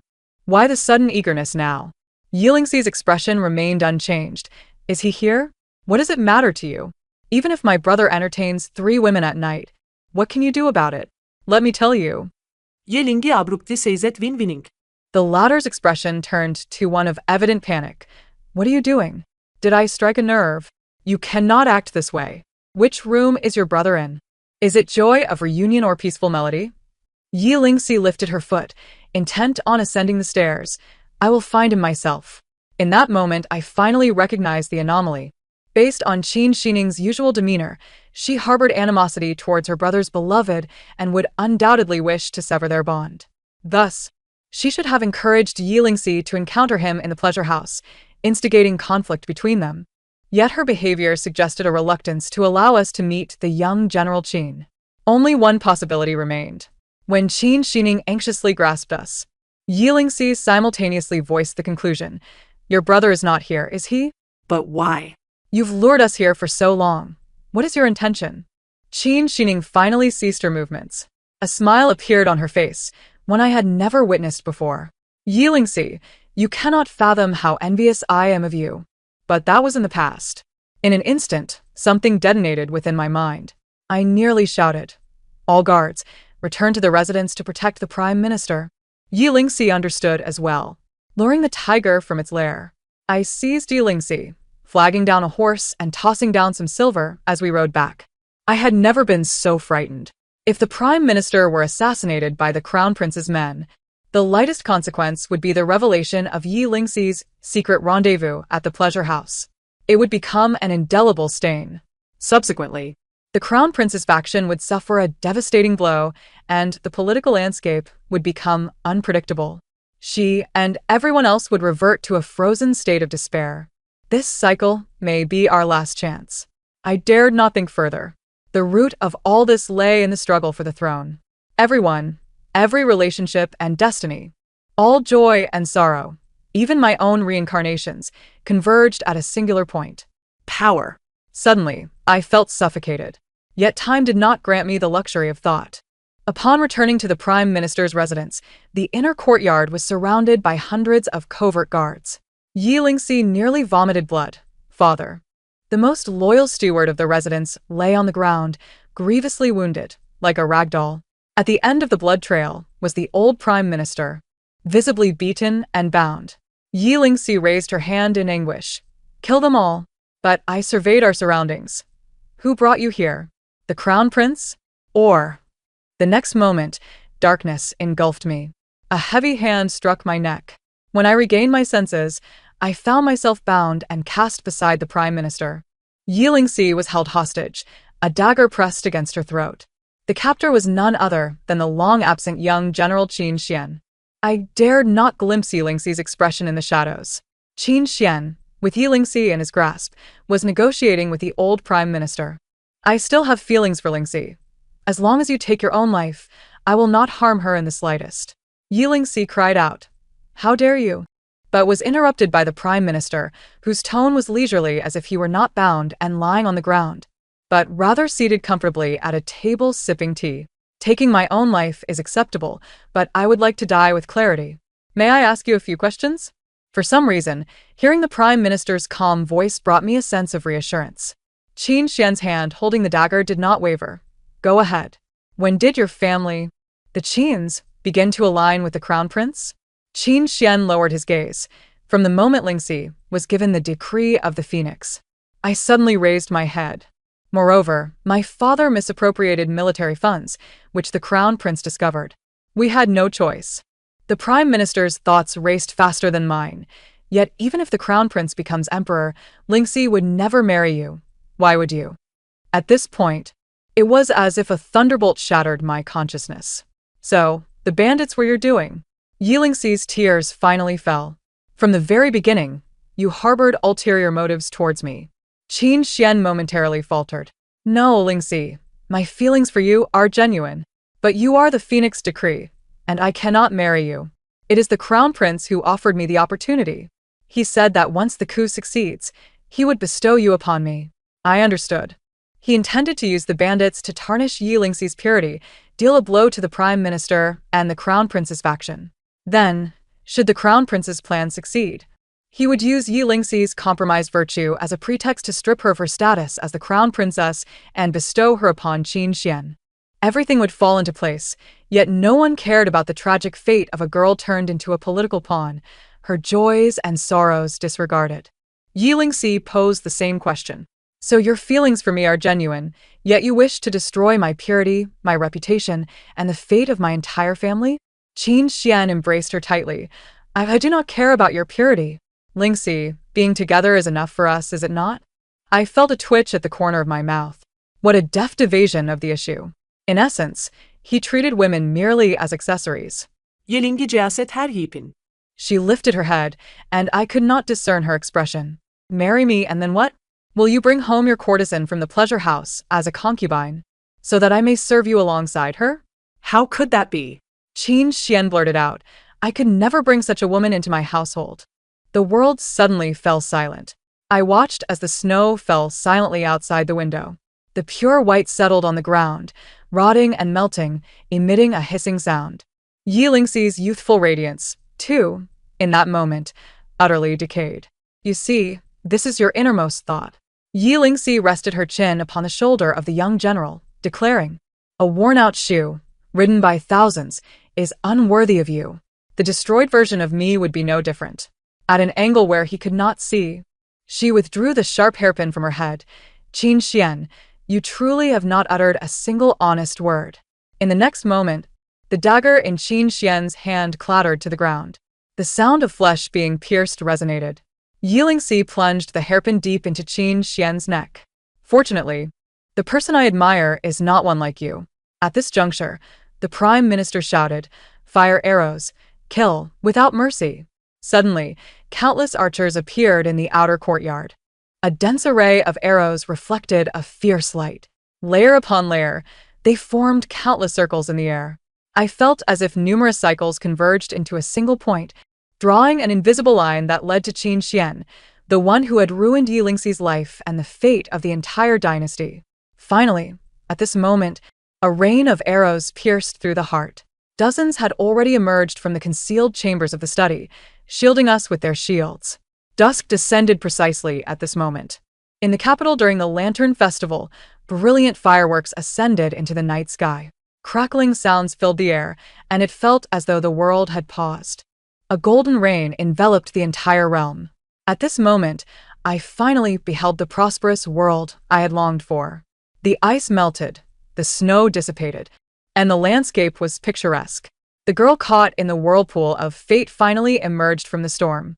Reporting to the Prime Minister, there are no survivors outside the courtyard. A creaking sound emanated from behind. A man clad in a dragon robe slowly stepped forward.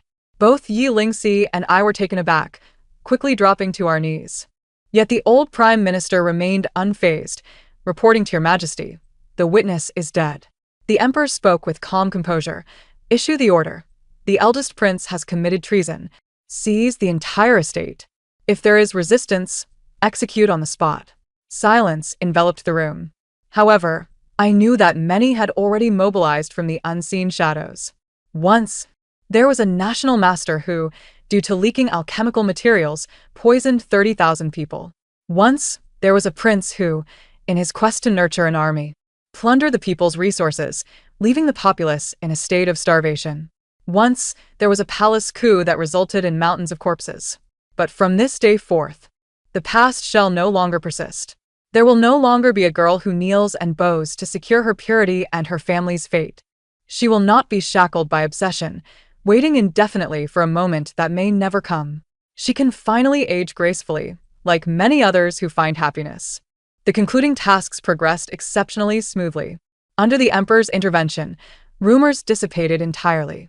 After Yi Lingxi personally took the life of her former beloved, she also eradicated the shadows of her past. Frankly speaking, she had become quite adept at the technique of piercing the neck with a hairpin since childhood. I began to sense more strongly that my departure was imminent. Yi Lingxi was remarkably astute. She had sensed something amiss from the very beginning. You are not Feng Ge, are you? I opened my mouth, but found myself at a loss for words. She grasped my hand and seated me, igniting a warm candlelight. Come now. Although I do not know your name, we have an entire night to talk. All right. I divulged all the significant matters to her, from the origins of the past to the potential crises that may arise in the future. From the flickering candlelight to the break of dawn. The wick crackled, and I heard the sound of different worlds merging into one. Everything I know has been shared with you, my lady. Is that true? Of course, not everything was entirely truthful. I occasionally recalled that day when the old Prime Minister assisted Yi Lingxi out of the study. Behind them, the young General Qin stirred with great effort. With his last breath, he pulled a book from his bosom, raising his hand with difficulty.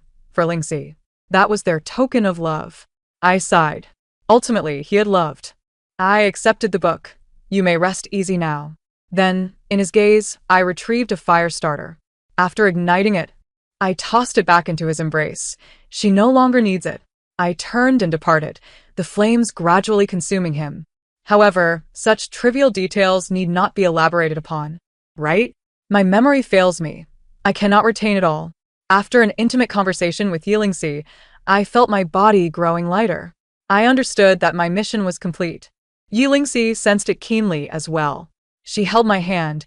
We will surely meet again in the future, right? Tears welled in my eyes. We certainly will. Perhaps. As time passes, I will no longer be myself, nor will I bear the same name. But I believe you will find me. Please, protect this world, and as many people as you can. And I smirked mischievously. The Crown Prince is truly quite a good person. She blushed once more. I waved my hand. See you in 60 years, Yi Lingxi. A flash of white light reappeared, and the world spun. I fell from the sky, spilling tea onto the table. Aling, what is the matter with you? After conversing for an entire night, another night followed. However, this time it was a duet of 2 against 2, my sister and I versus our parents. My sister synchronized her memories again, even including recollections from 60 years past, which made explanations considerably simpler. We had thought that it would take our parents a long time to accept the existence of these matters. But after we both spoke in haste, the 2 elders were reduced to tears. Our mother embraced me tightly. Our daughter has endured so much suffering. She then promptly delivered a light slap to my father. You need to work harder, letting the children take the lead. At your age, you should be paving the way for your daughters. We laughed and cried. Then I began to inquire about the current situation. Do not worry, you have saved this dynasty. The current Empress Dowager seems like an entirely different person. Indeed, the whole world knows she is a kind and compassionate elder. The late emperor treated the Empress Dowager exceptionally well. They bore a son and a daughter, and the late emperor even vacated the harem for her.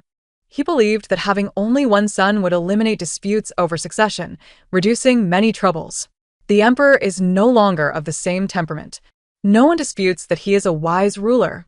The people live in peace and contentment, and everything has improved. You would not believe it. Now all women can participate in the imperial examinations. Indeed. By the way, our mother met them once when she was conferred a title in her early years. At that time, she was still the empress. I observed that she was deeply in love with her husband. They were inseparable. How wonderful. I shed tears once more. Exhausted from the conversation, I prepared to pour new tea for my parents. My sister preemptively seized the teapot. Father must be thirsty. Here, have a cup of tea. Once again, she took delight in teasing me. But against the backdrop of peace and harmony, this was merely a seasoning of our happy life. On the scroll, there were no longer any shades of red. The nation and beauties, both exquisite in their charms. The following day, my sister and I went to a rouge shop to buy new powder for our puffy eyes. We argued again in the shop. Upon returning home, the steward of the palace, Eunuch Su, awaited us with a respectful demeanor. The Empress Dowager wishes to see the two young ladies. In Shokong Palace, a white-haired, yet kind-faced elder helped us up.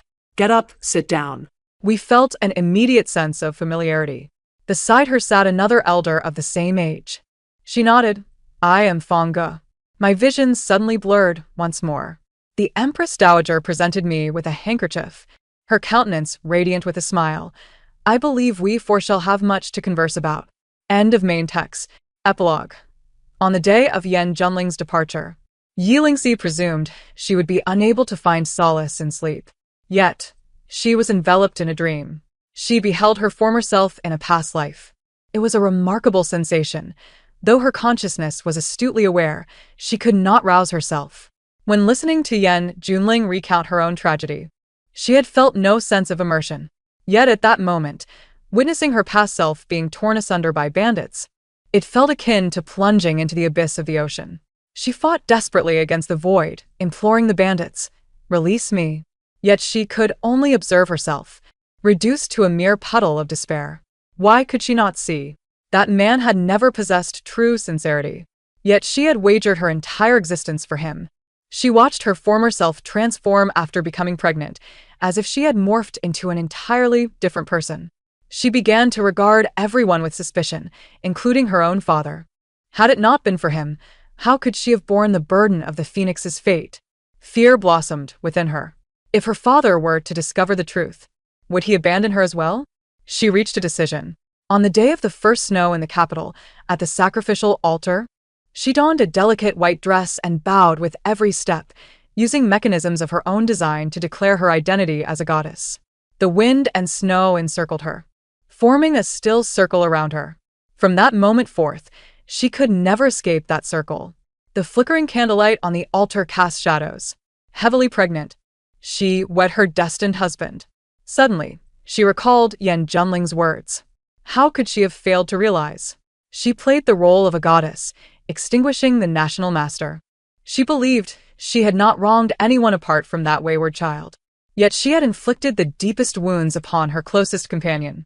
She witnessed the night her honor was sullied, as Prince Zhao Huishua sat in his study, tears streaming down his face for an entire night. She observed the rumors swirling, and the usually gentle man, for once, shatter a cup in anger. Lingxi is blessed by the spirits of heaven and earth with pregnancy. Who dares to spread rumors? Let them be sent to the Dali temple. She saw them share the same bed, spent a sleepless night, her tears soaking her nightgown. Behind her, he quietly reached out, brushing against her icy hair, yet dared not advance further. The following day, she slept until the sun was high. He, however, donned a facade of vigor, concealing the dark circles under his eyes as he attended court. When their child was born, he beamed with joy, yet upon witnessing her sorrowful expression, his smile abruptly faded. The populace spoke of them as an exemplary emperor and empress. Yet she had allowed a man who truly loved her to harbor regrets for a lifetime.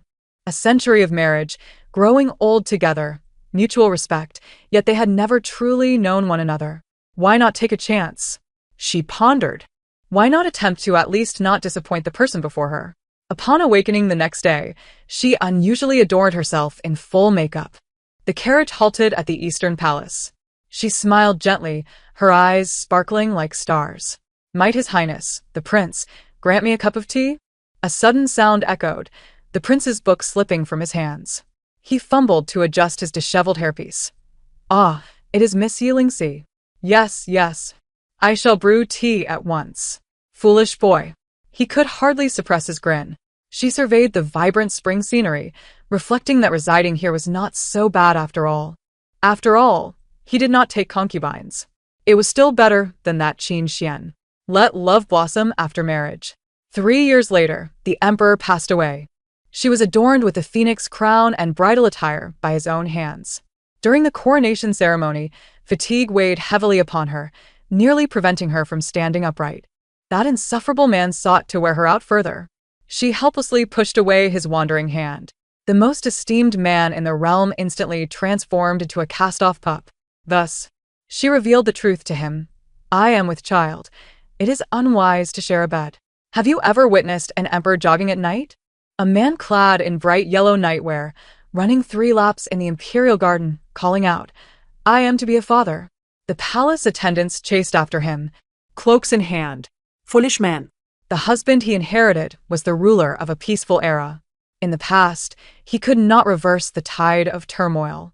Fortunately, tranquility persisted, allowing him to relish all the happiness life offered. They were blessed with a son and a daughter. Subsequently, he consumed a potion that would prevent Yilingsi from conceiving again. He declared that this would eliminate any contention for the heir, a splendid notion. Thereafter, they dedicated themselves to improving the lives of the populace, remedying the issues Yan Junling had once mentioned. There was one matter she kept from others. She had dispatched many to discreetly monitor the trajectory of the Minister of Revenue's family, striving to ensure that the girl named Yan Junling was born into this world. She longed to see her once more. A friend across the years would surely feel like an old acquaintance. Days turned into months, and seasons passed. On the day of the first snow that year, as dawn broke softly, news of the old chancellor's grave illness reached them. The emperor and empress personally went to visit him. The old chancellor had no sons. The Yi family was destined for decline. Thus, he sought to touch the highest pinnacle of power available to a minister within his brief existence. In truth, he succeeded. He anticipated the strategy of luring the tiger away from its mountain lair and successfully eliminated the eldest prince, placing himself truly beneath one man. Yet even he could not have foreseen that from the moment he fabricated the phoenix destiny, every step thereafter would be fraught with miscalculation. Fortunately, someone intervened, restoring everything to its rightful path. In that moment, Yilingsi thought to herself that she bore him no grudge. Yet, she never imagined that her father, on his deathbed, would produce a decree.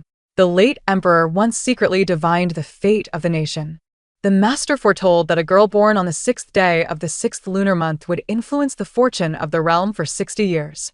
Thus, Lingxi, upon your birth, the late emperor declared that you would be the only rightful consort for the crown prince. Lingxi, you are not merely of phoenix destiny. Who you marry will determine the true heir. Thus, everything began with her. Every action she took would tug at the hearts of all the princes. Thus, her very existence was steeped in intrigue. This matter will undoubtedly impact the succession struggle. Initially, I intended to wait for the late emperor to personally bestow a marriage proposal. But when I saw you laughing and discussing the 4 books and 5 classics with the eldest prince at Ziyuan Hall, I was filled with anxiety. It was then that I decided to release the news of the Phoenix destiny. However, he left the rest unsaid. Yet he had not anticipated that Yi Lingxi and the eldest prince had no connection, but rather, she had fallen in love with Qin Xian. Yi Lingxi, clutching the decree, found herself at a loss for words. Father and daughter reconciled at the final moment. Tears streamed down her face as she closed the old chancellor's eyes. Father. In this lifetime, she had often mused, if only she could return to the beginning, before she was bestowed with the Phoenix destiny. Would everything not be perfect? Yet, It turned out that this was already the most perfect outcome. Yen Junling had said that it was Yi Lingxi who later provided her with a path to life. But in truth, it was Yen Junling who saved everyone, including herself. Yi Lingxi had once been skeptical of deities and spirits. Yet in the years that followed, she came to realize that she had long since found her own goddess. The entirety of the text is concluded. Thank you for your attention. Until we meet again in the next tale.